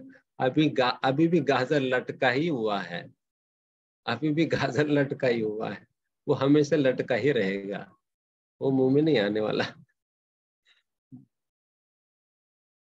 बट माया का ये खेल है, माया की खेल है। हम बुद्धू बनकर फिर उसके पीछे पीछे पड़ते क्या कर। फिर उसके नेक्स्ट कैटेगरी नराधमा, lowest of mankind. Lowest of mankind नराधमा, इसके विषय में कहते हैं कि कई लोग भक्ति टेकअप भी कर लेते हैं, भगवत गीता कोर्स पे अटेंड कर लेते हैं, बट दे गिव अप, बीच में ही छोड़ देते हैं। कोर्स किया, सब कुछ सुना, गधे वाली बात, ये बात वो बात, सब कुछ सुना, सब कुछ हो गया। फिर इसके बाद प्रभु जी हरे कृष्णा, आप माला कर लेना, हम घर में बैठे रहेंगे। चाहे तो 100 रुपए डोनेशन दे देंगे, हमारी ओर से 2 माला एक्स्ट्रा कर लेना। तो उनके विषय में कहा जा रहा है तो नराधम है, नराधम है। दो जिनको पता होने के बाद भी उसको सीरियसली नहीं ले रहे और छोड़ दे रहे हैं। तो they give up bhakti even after practising it, they give up bhakti, थोड़ा शुरू करके छोड़ देते, हार जाते हैं, लूजर्स। इसलिए डोंट गिव अप। डेफिनेटली कठिनाई आएंगी, मुश्किलें आएंगी, बट गेट कीप गोइंग, बस Krishna is going to be with you, भगवान स्वयं आपके साथ रहेंगे। पांडवों के जीवन में भी कितने सारे मुश्किलें आया नहीं ना, बट फिर भी अल्टीमेटली विजय तो वही लोगों ने प्राप्त किया, because Krishna was there by their side all the time, क्योंकि कृष्ण उनके साथ हमेशा थे। उसी प्रकार से भगवान के नाम के रूप में कृष्ण को अपने साथ हमेशा रखो, देन फिर विजय भी आपका ही होगा, जीत भी आपका होगा। हो सकता है कि maybe initially you may have to go through number of difficulties, कई सारे कठिनाइयों का सामना करना भी पड़े, फिर भी लगे रहे। एंड माया अपहृत ज्ञाना, माया अपहृत ज्ञाना मतलब ये साइंटिस्ट है, एथियस्टिक साइंटिस्ट, जिनकी ज्ञान है बट उनके ज्ञान को माया ने चोरी कर लिया। अपहृता, चोरी हो गया उनकी ज्ञान, बुद्धि भ्रष्ट हो चुका है। उनको दुनिया के सामने तो लगता है कि ये बहुत बड़ा साइंटिस्ट है, नोबेल प्राइज विनर है करके, बट यहाँ पर कह रहे माया अपहृत ज्ञान, उनके ज्ञान को माया ने छीन लिया, कुछ और चिप डाल दी उसमें।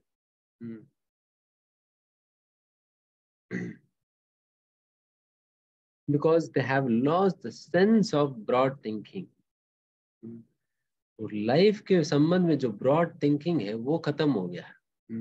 दे नॉट एबल टू सी, वो लोग ये देख नहीं पा रहे कि ये सारा ज्ञान में लेकर भी क्या करूं, इस ज्ञान से किन की भलाई हुआ आज तक,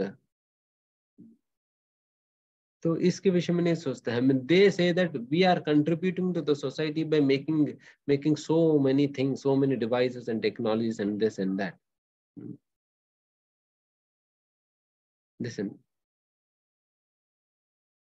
आप सोचिए, एक बहुत बड़ा एक सिंपल सी बात है, हम इतने सारे इन्वेंशंस वगैरह कर रहे हैं ना, आधा घंटा में होने वाला काम 5 मिनट में हो जाता है। जैसा पहले ग्राइंडर में अगर कुछ भी पीसना है तो फिर वो इसमें रख के फिर पीसना पड़ता था, अभी ग्राइंडर में डालो 2 मिनट में हो जाता है। तो इस प्रकार से एवरीथिंग इंस्टेंटली हो जाता है। इंस्टेंटली क्यों करवाना चाहते, ताकि समय की बचत करें। तभी प्रश्न है कि हम इतना टेक्नोलॉजी यूज कर रहे हैं ना, तो टाइम सेव कर रहे हैं हम लोग। प्रश्न है कि समय अभी बच रहे या नहीं आपके पास, समय बच रही या नहीं। तो इसका मतलब फॉर्मूला में कहीं मिस्टेक है। We are using all of this technology to save time, at the end of the day we are not left with any time. ये सारा कुछ टेक्नोलॉजी उपयोग कर रहे हैं समय बचाने के लिए, एंड दिन के आखिर में देखा जाए तो हाथ में 1 सेकंड भी बचा नहीं है। दिन भर भागते भागते भागते भागते लास्ट में बिस्तर में मरेंगे, सोएंगे मतलब। तब तक सांस ही नहीं मिल, तब तक सांस लेने का फुर्सत नहीं होता लोगों के पास। देन फिर what for is this technology. Then फिर प्रश्न ये आएगी, टेक्नोलॉजी सेविंग टाइम और killing time. They have done this in the name of saving time, but what's happening. आप सोचे कि ये जो टेक्नोलॉजी जो हमने टाइम सेव करने के लिए, लाइफ सिंपल करने के लिए, लाइफ को ब्लिसफुल करने के लिए जो हमने बनाया है, to simply compare our life with that of the people who are leading lives in the Vedic times. We invent technology for a more happy life. बहुत खुश जीवन के लिए हमने टेक्नोलॉजी लाया, समय बचत करने के लिए हमने टेक्नोलॉजी लाया, सिंपल कंफर्टेबल लाइफ के लिए लाया। बट उस समय के लोग ज्यादा खुश है या हम हैं? उस समय लोगों के पास ज्यादा समय बचता था और या हमारे पास? उस समय लोगों के पास समय था, आपस में बात करने के लिए समय था। आज तो लोगों को, बेटे को पता नहीं चलता कि पिता कौन है। क्योंकि एक बार तो वही माँ आकर हमसे कह रहे थे कि प्रभु जी ये तो अपना पापा को पहचानता नहीं है। फिर हमने पूछा कि अरे पापा किसी और घर में रहता है? फिर उन्होंने कहा कि नहीं प्रभु जी वो तो हमारे ही घर में रहता है, बिकॉज पापा जब आते हैं तब ये सोता है, जब ये जगता है पापा ऑफिस में। फिर वीकेंड वीकेंड पे तो शॉपिंग करने जाता है, तो तब भी नहीं देखता। फिर वो पापा पापा कहाँ रहा? पापा कौन सी पापा रहा? फिर पापा पापा ही नहीं है। तो फिर where are we heading towards? कहाँ जा रहे हैं? कर क्या रहे हैं? तो इसलिए ये इस बात सोच रहा हूँ कि हम समय बचाने के लिए, आनंद में रहने के लिए हमने सारा टेक्नोलॉजी लाया, बट ये दोनों चीज तो नहीं मिल रहा, ना आनंद मिल रहा है ना समय की बचत कर पा रहे हैं। देन फिर इसलिए कहीं नहीं। So we are simply being fooled around. We are simply being fooled. केवल गाजर दिखा दिखा कर भगा रहे हैं हमें, बस और कुछ नहीं। आसुरम भावमाश्रिता, एनवियस, जो लोग भगवान के अस्तित्व को ही नकार देते हैं, भगवान है ही नहीं करके। तो इस प्रकार के 4 प्रकार के लोग, 4 प्रकार के लोग जो भगवान को समर्पित करते हैं, उनके विषय में कहा जाता है कि चतुर्विधा भजन्ते माम जना सुकृतिनो जन। 4 प्रकार के लोग भगवान के भजन करते हैं, कौन है? 4 प्रकार के लोग जो नहीं करते हैं, जो अपॉर्चुनिटी मिलने पर भी नहीं करते, उनके विषय में हमने बताया। जो 4 प्रकार के लोग जो करते हैं, उनके विषय में बताइए कौन कौन है। आप देख लीजिए आप कौन सी कैटेगरी में आएंगे।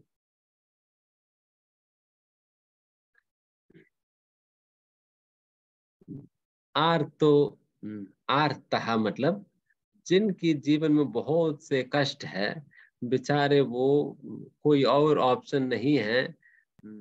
द्रौपदी की तरफ भीष्मदेव से मांगा, और द्रोणाचार्य से मांगा, पांडवों से मांगा, फिर भी कोई रक्षा नहीं कर पाए, तो भगवान के पास आ गए। उस प्रकार से ये आर्त वाला व्यक्ति के जीवन में बहुत सारे कष्ट है, देन फिर वो उन कष्टों से निवृत्ति या निवारण के लिए भगवान के पास आ गए, भगवान आप ही बचाओ। तो ये वाला व्यक्ति। एंड दूसरा अर्थार्थी। अर्थार्थी मतलब जिनको पैसा चाहिए, उन्होंने सुना है कि भगवान तो, बाकी सभी तो अरबपति है, बट भगवान तो लक्ष्मी जी का ही पति है। तो बेहतर है हम लक्ष्मी जी का पति से मांगना बेहतर है। अरब व्यक्ति के पास तो केवल अरब पड़ा हुआ है, लक्ष्मी जी के पति के पास तो पूरा का पूरा लक्ष्मी है, तो कितना भी दे देगा। तो उनके पास जाते हैं पैसा मांगने। तो पैसा के लिए आएगा। फिर भगवान से कहे, देखिए भगवान, हमने 10 लाख रुपए इन्वेस्ट कर रखा है इस साल, अगले साल तक 10 करोड़ हो जाना चाहिए। अगर ऐसा हो जाता है, देन तुम्हें मैं 10 रुपए चढ़ा दूंगा, 10 रुपए चढ़ा दूंगा। तो ऐसा लोग है अर्थार्थी।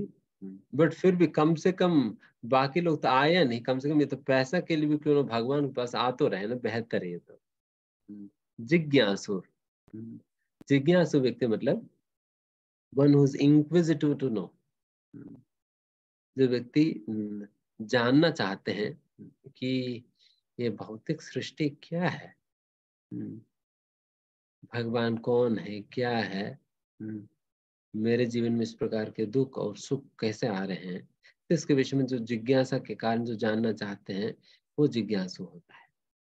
एंड चौथा है ज्ञानी। ज्ञानी मतलब जिसको शास्त्रों की अंडरस्टैंडिंग है, कि शास्त्रों में बताई गई है भगवान की पूजा करनी चाहिए, भगवान की उपासना करनी चाहिए, भगवान की भक्ति करनी चाहिए करके, इसलिए वो भगवान की पूजा कर रहे हैं, भगवान की पूजा कर रहे। ये 4 प्रकार के लोग है ना। बट बात यह है कि आप देखो कि हर एक व्यक्ति जिनकी जीवन में कष्ट है, वो भगवान के पास तो नहीं आता है।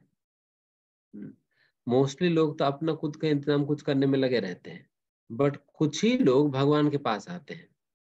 इसका मतलब ये नहीं कि हर एक व्यक्ति जिनके जीवन में कष्ट है वो इस कैटेगरी में आ रहे हैं।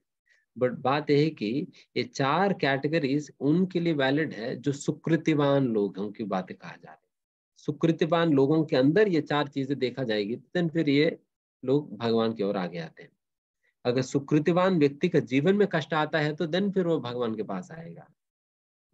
सुकृतिवान व्यक्ति को धन चाहिए पड़ता है, देन फिर वो भगवान के पास आता है, सभी लोग नहीं। तो सुकृति होना होगा। सुकृति कहाँ से मिलेगा? ये सुकृति है, ये सुकृति जब भी हम किसी भी प्रकार की अनजान में भी अगर कोई भक्तिमय कार्य हम करते हैं, वो अज्ञात सुकृति में अकाउंट या गिना जाता है। मान लीजिए कि मुझे मुझे दान देने की आदत है, सबको दान देता रहता हूँ। तो उस प्रकार से एक बार तो मेरे पास कोई भक्ति आ गया, उनको मैंने दान दे दिया। बाकी लोगों को दान देने पे आपको पुण्य मिला, बट भक्त को दान देने पे आपको सुकृति मिला, आपको सुकृति मिला। तो इस प्रकार से जब सुकृति इकट्ठा होता है, देन फिर इस प्रकार का अपॉर्चुनिटी उनको आने पे फिर वो भक्ति में आगे बढ़े। तो इन सभी लोगों में से सबसे बेस्ट व्यक्ति है ज्ञानी है, बिकॉज वो अंडरस्टैंडिंग के साथ भगवान के पास आ रहे। बाकी सभी तो अपना काम निकालने के लिए आ रहे हैं।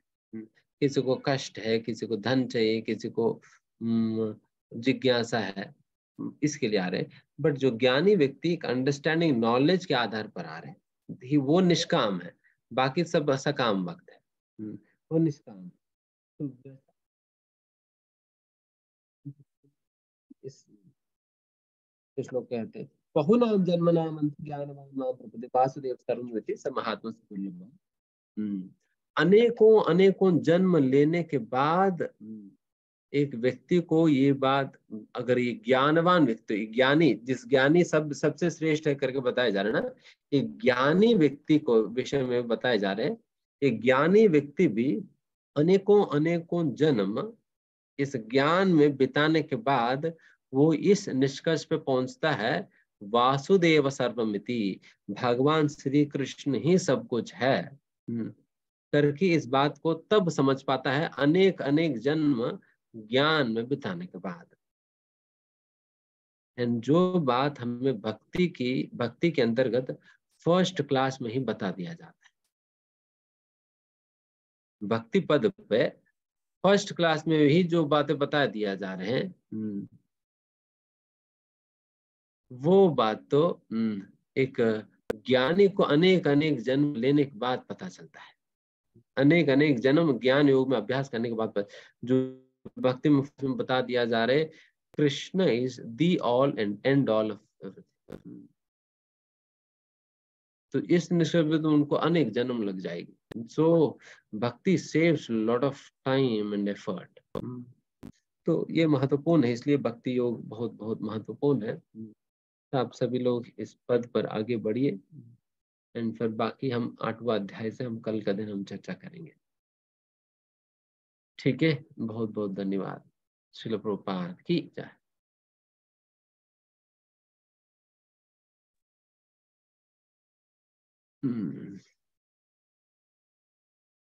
हरे कृष्ण।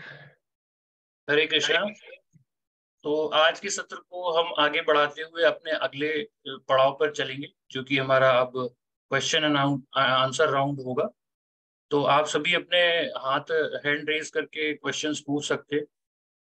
इससे पहले कि हम इस राउंड को शुरू करें, आपसे कुछ महत्वपूर्ण अनुरोध है कि आप प्लीज इंश्योर करें कि आप प्रॉपर नेटवर्क एरिया में हो, ताकि आपकी वॉइस हम तक प्रॉपरली आए। कई बार वॉइस कट के आती है। और अपने प्रश्नों को संक्षिप्त रखें और आज के सेशन से रिलेटेड ही रखें, ताकि ज्यादा से ज्यादा लोगों को प्रश्न पूछने का मौका मिले। सो पूनम त्यागी माता जी, आप अपने आप को अनम्यूट करें और अपना सवाल पूछें। हरे कृष्णा प्रभु जी। हरे कृष्ण। आपने 4 लोगों के बारे में बताया जो भगवान के पास आते हैं। एक तो जो कष्ट में होते हैं और दूसरा जो जिज्ञासु। अगर मैं अपने बारे में बोलूं तो मैं तो शायद दोनों ही हूँ। एक कल के उसमें भी मेरा क्वेश्चन था, पर हुआ नहीं। मैं उसके लिए थोड़ा पूछना चाहूंगी कि हमारा जो जीवन है ये आप बोलते हो भक्ति में हम आए करें, पर आज के सिनेरियो में आपको पता है कि सिंगल पेरेंट्स भी होते हैं, तो उनके लिए रिस्पॉन्सिबिलिटी इतनी ज्यादा होती है कि वो भक्ति की तरफ आना तो चाहते हैं, पर किसी कारणवश वो आ नहीं पाते हैं। जैसे आपने माला जपने के लिए भी कहा कि 2 माला जपें, तो वो माला जपने के लिए क्या कोई टाइम है? अगर मुझे सुबह समय नहीं मिल रहा, मैं ऑफिस में हूँ, ऑफिस में अगर मुझे समय थोड़ा बहुत मिल रहा है या रास्ते में आते हुए मिल रहा है, तो क्या वो ओके है माला जपने के लिए? डेफिनेटली दिन में आप कभी भी कर सकते हैं, दिन में आप कभी भी कर सकते हो, बट बेस्ट रिकमेंडेड टाइम तो अर्ली मॉर्निंग है। तो अर्ली मॉर्निंग जब हम कर रहे हैं तो बट ऑब्वियस है कि उसको हम स्नान करके फिर करें। हाँ, अगर नहीं भी नहाए फिर भी कर सकते, कोई दिक्कत नहीं इसमें, जैसे उस कि प्रकार के नियम नहीं। हम मुहूर्त में हम कर सकते हैं बिना हाँ, नहाए। नहीं भी नहाए, मान लीजिए आप जस्ट उठे हैं, आप हाथ पैर धो लीजिए, मुंह कुल्ला कर लीजिए, देन फिर बैठ कर आप जप कर लीजिए, जी जप कर लीजिए। कई बार ना लोगों को पहले जब जिनका आदत नहीं होता है, उनको ये आदत में लाने में मुश्किल पड़ता है, क्योंकि एक बार नहाने के बाद लोगों को वही लगता है, जल्दीबाजी लगता है ऑफिस जाऊं करके, जी बट नहाने पहले तक थोड़ा सा रिलीव रहते हैं। देन फिर ठीक है, आप नहाने के पहले आदत डाल लेना पहले। जिज्ञासु और जीवन में कष्ट जो है, ये इसमें बहुत माइनर डिफरेंस है मेरे ख्याल से। आप इसको थोड़ा एक्सप्लेन कर दीजिए। जिज्ञासु और जीवन में जिनकी कष्ट है, वो कष्टों के विषय में पता लगाएगा, वो कारण पता करना चाह रहे हैं जो जिज्ञासु, और ये जो आरती है वो कष्टों से निवारण पाना चाह रहे हैं। He is looking for the reason, मेरे जीवन में कष्ट क्यों आ रहे हैं, बट जो आरती है वो कष्ट को मिटाना चाह रहे हैं। भगवान मेरे जीवन में कष्ट को मिटा दो, बट ये जानना चाह रहे हैं कि मेरे जीवन में कष्ट आया किस लिए, इसके कारण जानना चाह रहे हैं। तो ये डिफरेंस है स्लाइड। ओके, धन्यवाद प्रभु जी। थैंक यू पूनम त्यागी माता जी आपके सवाल के लिए। नेक्स्ट अभय कुमार प्रभु जी, आप अपने आप को अनम्यूट करें और आप अपना सवाल पूछें। हरे कृष्णा प्रभु जी, दंडवत प्रणाम। प्रभु जी, अभी आपने बोले कि जो जीव है वो तटस्थ शक्ति भी है भगवान का और पराशक्ति भी है, तो प्रभु जी इसको थोड़ा ऐसे समझे कि दोनों कैसे हो गया। एक्चुअली जब डिवीजन अगर दो भगवान की शक्तियों को दो ही कैटेगरीज के रूप में अगर हम कैटेगराइज करें, देन पराशक्ति के अंतर्गत गिना जाता है। जब कैटेगरीज 3 रखते हैं, देन फिर बीच वाला कैटेगरी में गिना जाता है। प्रभु जी, जैसे एक और क्वेश्चन था, जैसे कि जीव जो है वो कभी आध्यात्मिक जगत में भी आता है और हम लोग भौतिक जगत में भी है, तो ये जो हमने कॉन्सेप्ट पढ़ते हैं कि एनर्जी वो कन्वर्ट हो सकता है, डिस्ट्रॉय नहीं होता है, तो ये क्या यहाँ पे भी अप्लाई हो सकता है कि हम कभी आध्यात्मिक चेतना में रहते हैं, कभी भौतिक में आ जाते हैं? हाँ, consciousness can not be destroyed. चेतना का कभी नाश नहीं है, जैसा आत्मा का कभी नाश नहीं है ना। ये चेतना तो आत्मा का ही लक्षण है। ये आत्मा जैसा कभी नाश नहीं होता, उसी प्रकार चेतना का भी कभी नाश नहीं होता। उस प्रकार से समझ सकते, कभी मटेरियल हो सकता है, कभी स्पिरिचुअल हो सकता है, बट चेतना तो रहेगा। इसीलिए प्रभु जी उसको तटस्थ एनर्जी बोला जाता है, क्योंकि कोई मटेरियल हो सकता है, कभी स्पिरिचुअल। यस, इसलिए ठीक है, thank you Prabhu ji, thank you. Yes, एक minute.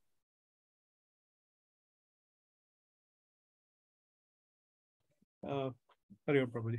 Prabhuji, I have a follow-up question. The other day I was reading Srimad Bhagavatam, and जो आपने ये concept, आपने जो ये बताया para, tatastha and apara, in Srimad Bhagavatam it is defined as Brahma Shakti, and the para Shakti, which is described as the Uchitar Shakti or the higher force, is again defined in 3 stages, which is Shashwat Astitva, Ananda and Jnana.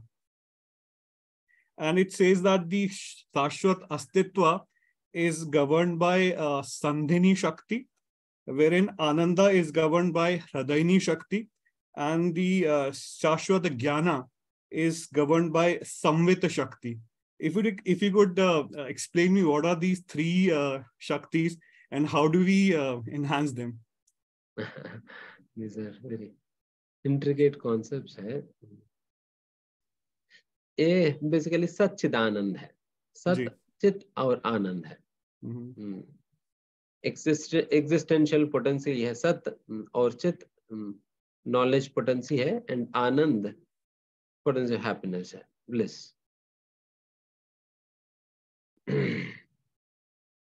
And this is what is the entire spiritual world is made of. पूरा का पूरा आध्यात्मिक सृष्टि, it is made up of just simply these three elements. That's why जो कुछ भी आध्यात्मिक सृष्टि में है, that is never to be destroyed because it is eternal, सत है. Right. And it is never in ignorance because it is always full of knowledge, चित है. Right. कभी भी निरानंद नहीं, because it's always situated in bliss. Right. Satchidananda. So that's why a person who is self-realized, who has realized himself to be Sat, Chit और आनंद, जो अपने आप को समझ पाए कि मैं सच्चिदानंद स्वरूप हूँ करके, then he is immortal and he is full of knowledge. यही बात गीता में भगवान कह रहे हैं ना, there is nothing else to be known. Right. He is full of knowledge, and thirdly, he is always blissful.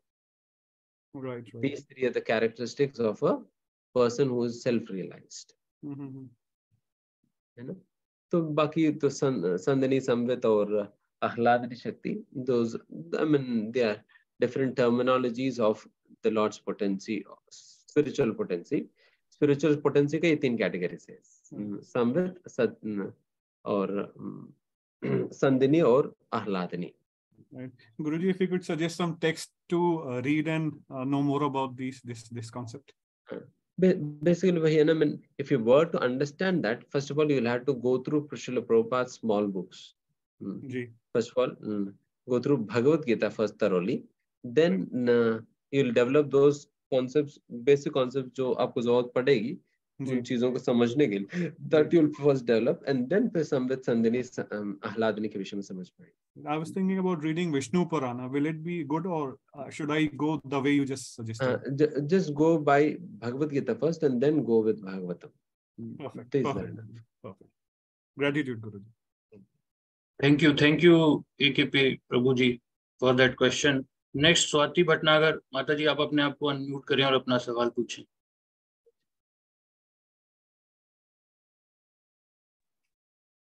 हरे कृष्ण प्रभु जी. हरे कृष्ण. प्रभु जी, मुझे ये पूछना था कि जैसे आपने बताया कि 4 प्रकार के लोग जो मेरे पास नहीं आते, तो उसमें मुझे 2 तो समझ में आ गए कि मूढ़ा और नराधमा, बाकी 2 कौन से हैं ये पूछना. जैसे माया अपहृत ज्ञान और आसुरम भावमाश्रिता. माया अपहृत ज्ञान में साइंटिस्ट लोग जो आते हैं, जो बहुत ही बुद्धिमान लोग हैं, बुद्धिजीव है इस दुनिया में, बट जिनकी भगवान के ऊपर विश्वास नहीं है, तो वैसा लोग इस कैटेगरी में आते हैं.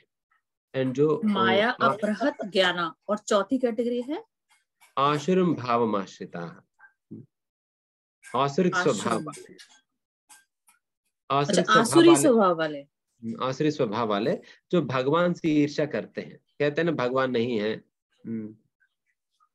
अच्छा. तो उस प्रकार के नास्तिक लोग इसमें. ठीक है प्रभु जी. हरे कृष्ण.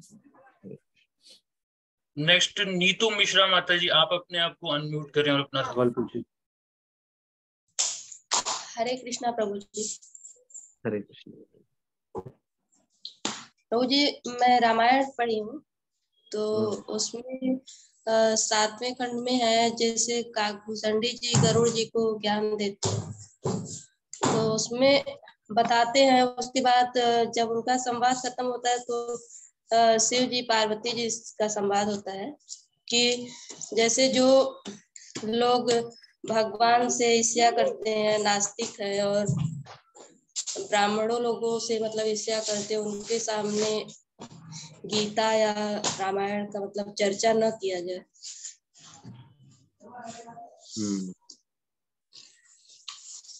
तो क्या ये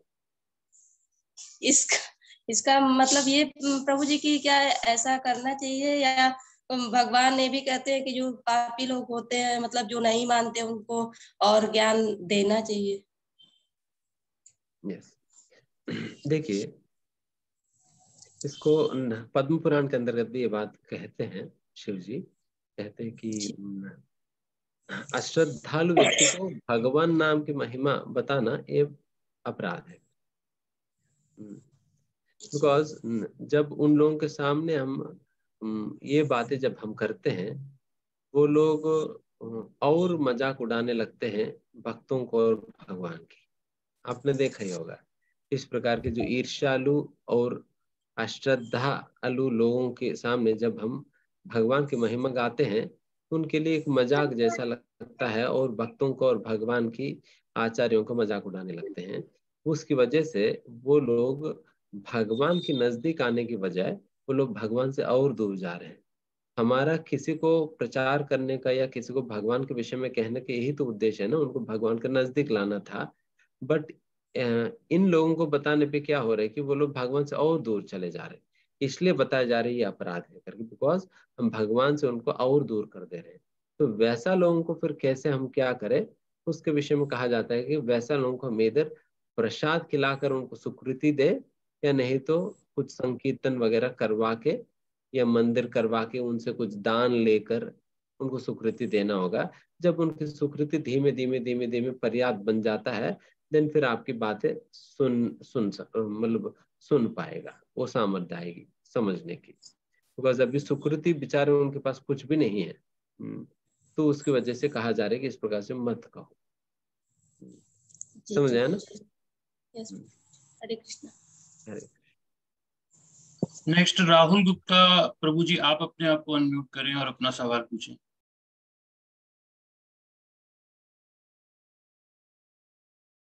राहुल गुप्ता प्रभु जी, आप अपने आप को अनम्यूट कर पा रहे हैं? नेक्स्ट विधि राघव माता जी, आप अपने आप को अनम्यूट करें और अपना सवाल पूछें। मेरा सवाल ये है कि जैसा कि आपने कहा कि भगवान को पाने के लिए या भगवान के करीब रहने के लिए मोती जपना या पूजा पाठ करना जरूरी है, या हमें करनी भी चाहिए।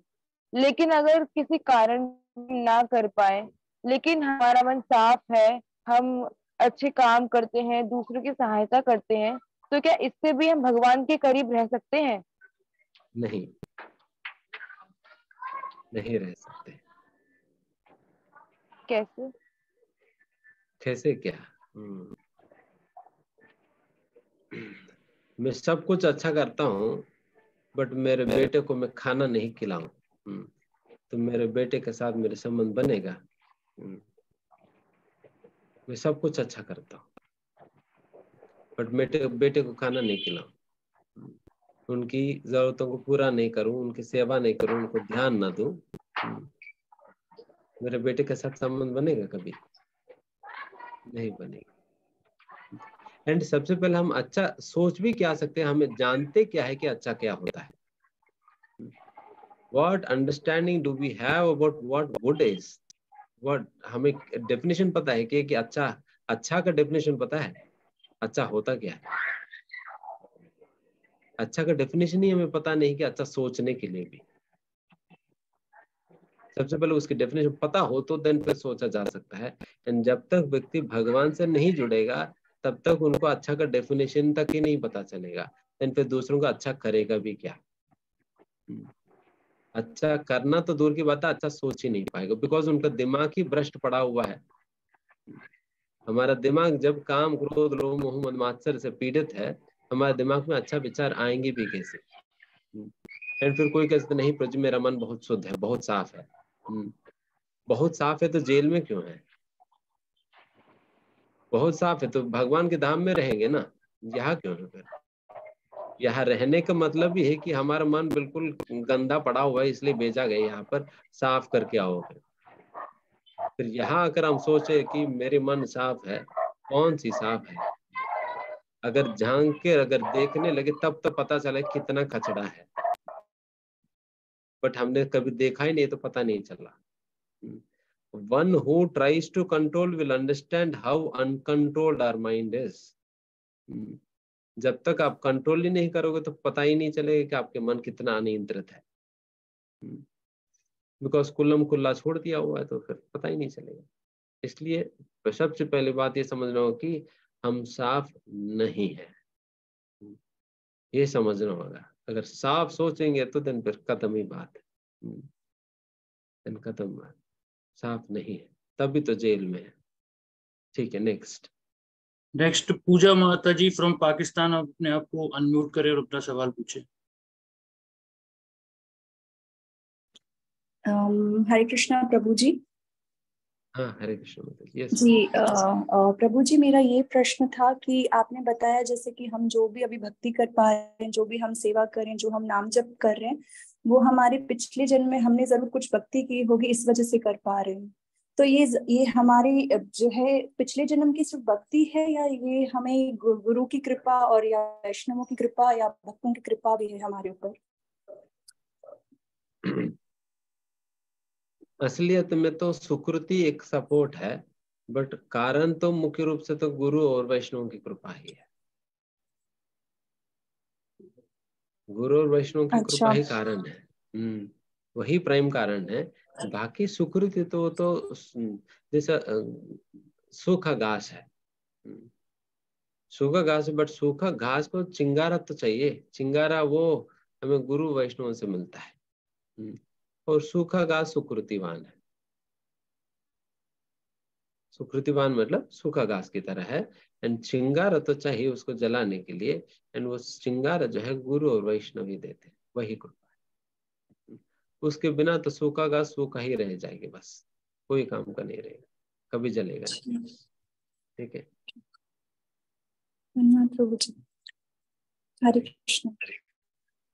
नेक्स्ट दीपांशी सिंह माता जी, आप अपने आप को अनम्यूट करें और अपना सवाल पूछें। दीपांशी सिंह माता जी, आप अपने आप को अनम्यूट कर पा रहे हैं?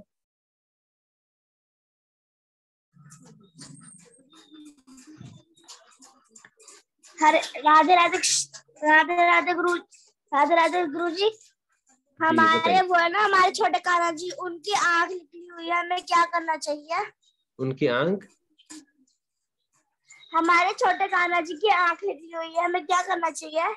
अच्छा, डेफिनेट आप वृंदावन ले जाकर, वृंदावन में कहीं जहाँ पर भी इसकी मरम्मत करते हैं वहां ले जाकर आप मरम्मत कराइए। जब जैसा आपको कभी चोट लगता है तो डॉक्टर के पास जाकर मरम्मत कराते ही है ना, तो भगवान का भी करा कर ले आना, फिर पूजा अलग करते रहो। नेक्स्ट ज्योति माता जी, आप अपने आप को अनम्यूट करें और अपना सवाल पूछें।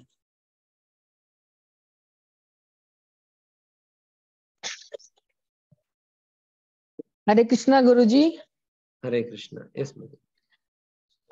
मुझे तो ये पूछना था कि अपरा के 8 एलिमेंट्स आपने कौन से बताए हैं, प्लीज दोबारा से रिपीट करेंगे?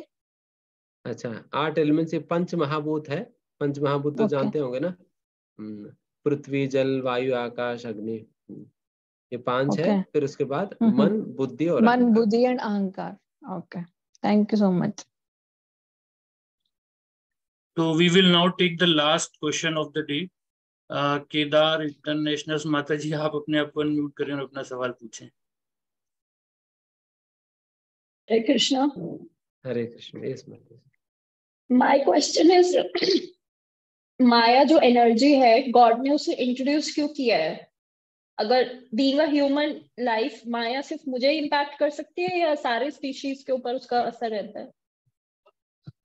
Maya is one kind of sum total of material energy,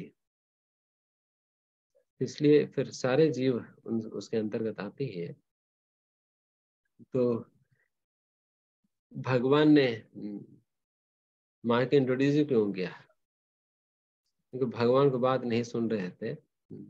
जैसे कभी मम्मी पापा की बात नहीं सुनते तो मम्मी पापा हॉस्टल वार्डन या टीचर को कह देते कि देखिए मेरी बात नहीं सुनता, आप ही समझाओ। देन फिर टीचर और वार्डन अपनी तरीके से उन्हें समझाने लगते हैं। तो उसी प्रकार से भगवान की बात नहीं सुन रहे थे, फिर भगवान ने हैंड ओवर कर दिया हॉस्टल वार्डन को, माया को, ठीक है आप अपनी तरीके से समझाना, मेरी बात नहीं सुन रही। देन फिर वो अपनी तरीके से समझा रही है, 2-3 पीट कर, ये करके वो करके, it's time to explain us. So इसलिए and Maya it is not, वैसे कोई एनिमी नहीं है, हॉस्टल वार्डन कोई एनिमी तो नहीं है ना। My question is only this कि उसको कंस्ट्रक्टिवली हम लोग कैसे इनकलकेट कर सकते हैं, क्योंकि उसको हम एलिमिनेट तो कर नहीं सकते। हाँ, हमें सोसाइटी में ही रहना है, this is going to be part of our life. जब हम चैंटिंग करने बैठते हैं तो माइंड ऑब्वियसली डेविएट होता है, कुछ कुछ थॉट्स आते हैं, बट इट्स ये हमारी पावर है बीइंग अ ह्यूमन कि हम उसे कैसे खींच के रखें। Yes we should do. अगर मैं 2 राउंड्स के लिए बैठी हूँ तो मुझे 2 करना है, बट वो जो बीच में रेजिस्टेंस आती है that I have to take care ना, उसको कंट्रोल कैसे करना है। उसका यही तरीका है कि जैसा यहाँ पर बताए ना, माम ये वे प्रपद्यन्ते, when we surrender to Krishna and when we are in complete harmony with God's instructions, then फिर automatically Maya will be helping us.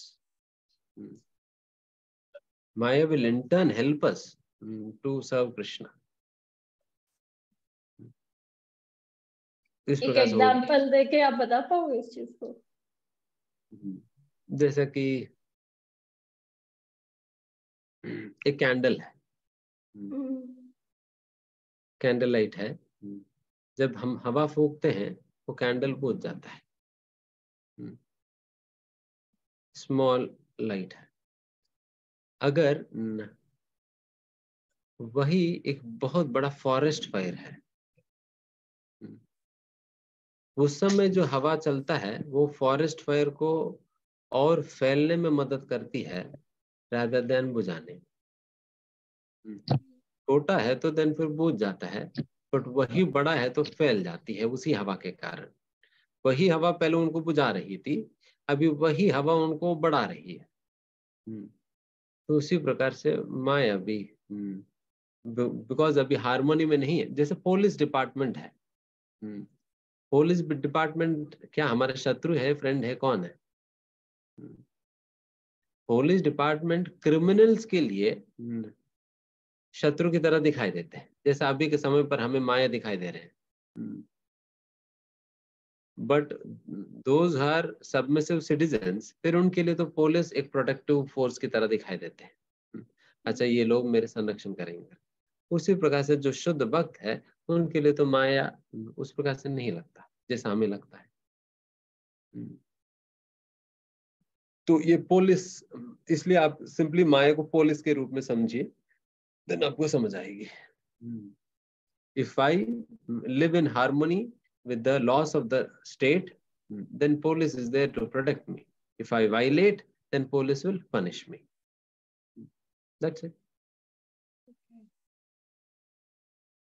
ठीक है, फिर यहाँ समाप्त करते हैं। धन्यवाद। हरे कृष्ण। हरे कृष्ण। उन सभी के जिनके हाथ रेज रह गए और हम उनके सवाल नहीं ले पाए तो उनसे हम क्षमा चाहते हैं। आप अपने सवाल हमारा जो क्विज में एक फीडबैक सेक्शन है उसमें भी पूछ सकते हैं, and we will definitely try to answer them. तो इस सेशन को एंड करने से पहले एक बार हम प्रभु जी का हरे कृष्ण महामंत्र बोल के धन्यवाद करेंगे। हरे कृष्णा कृष्णा कृष्णा हरे हरे, हरे राम राम राम हरे हरे। हरे कृष्ण।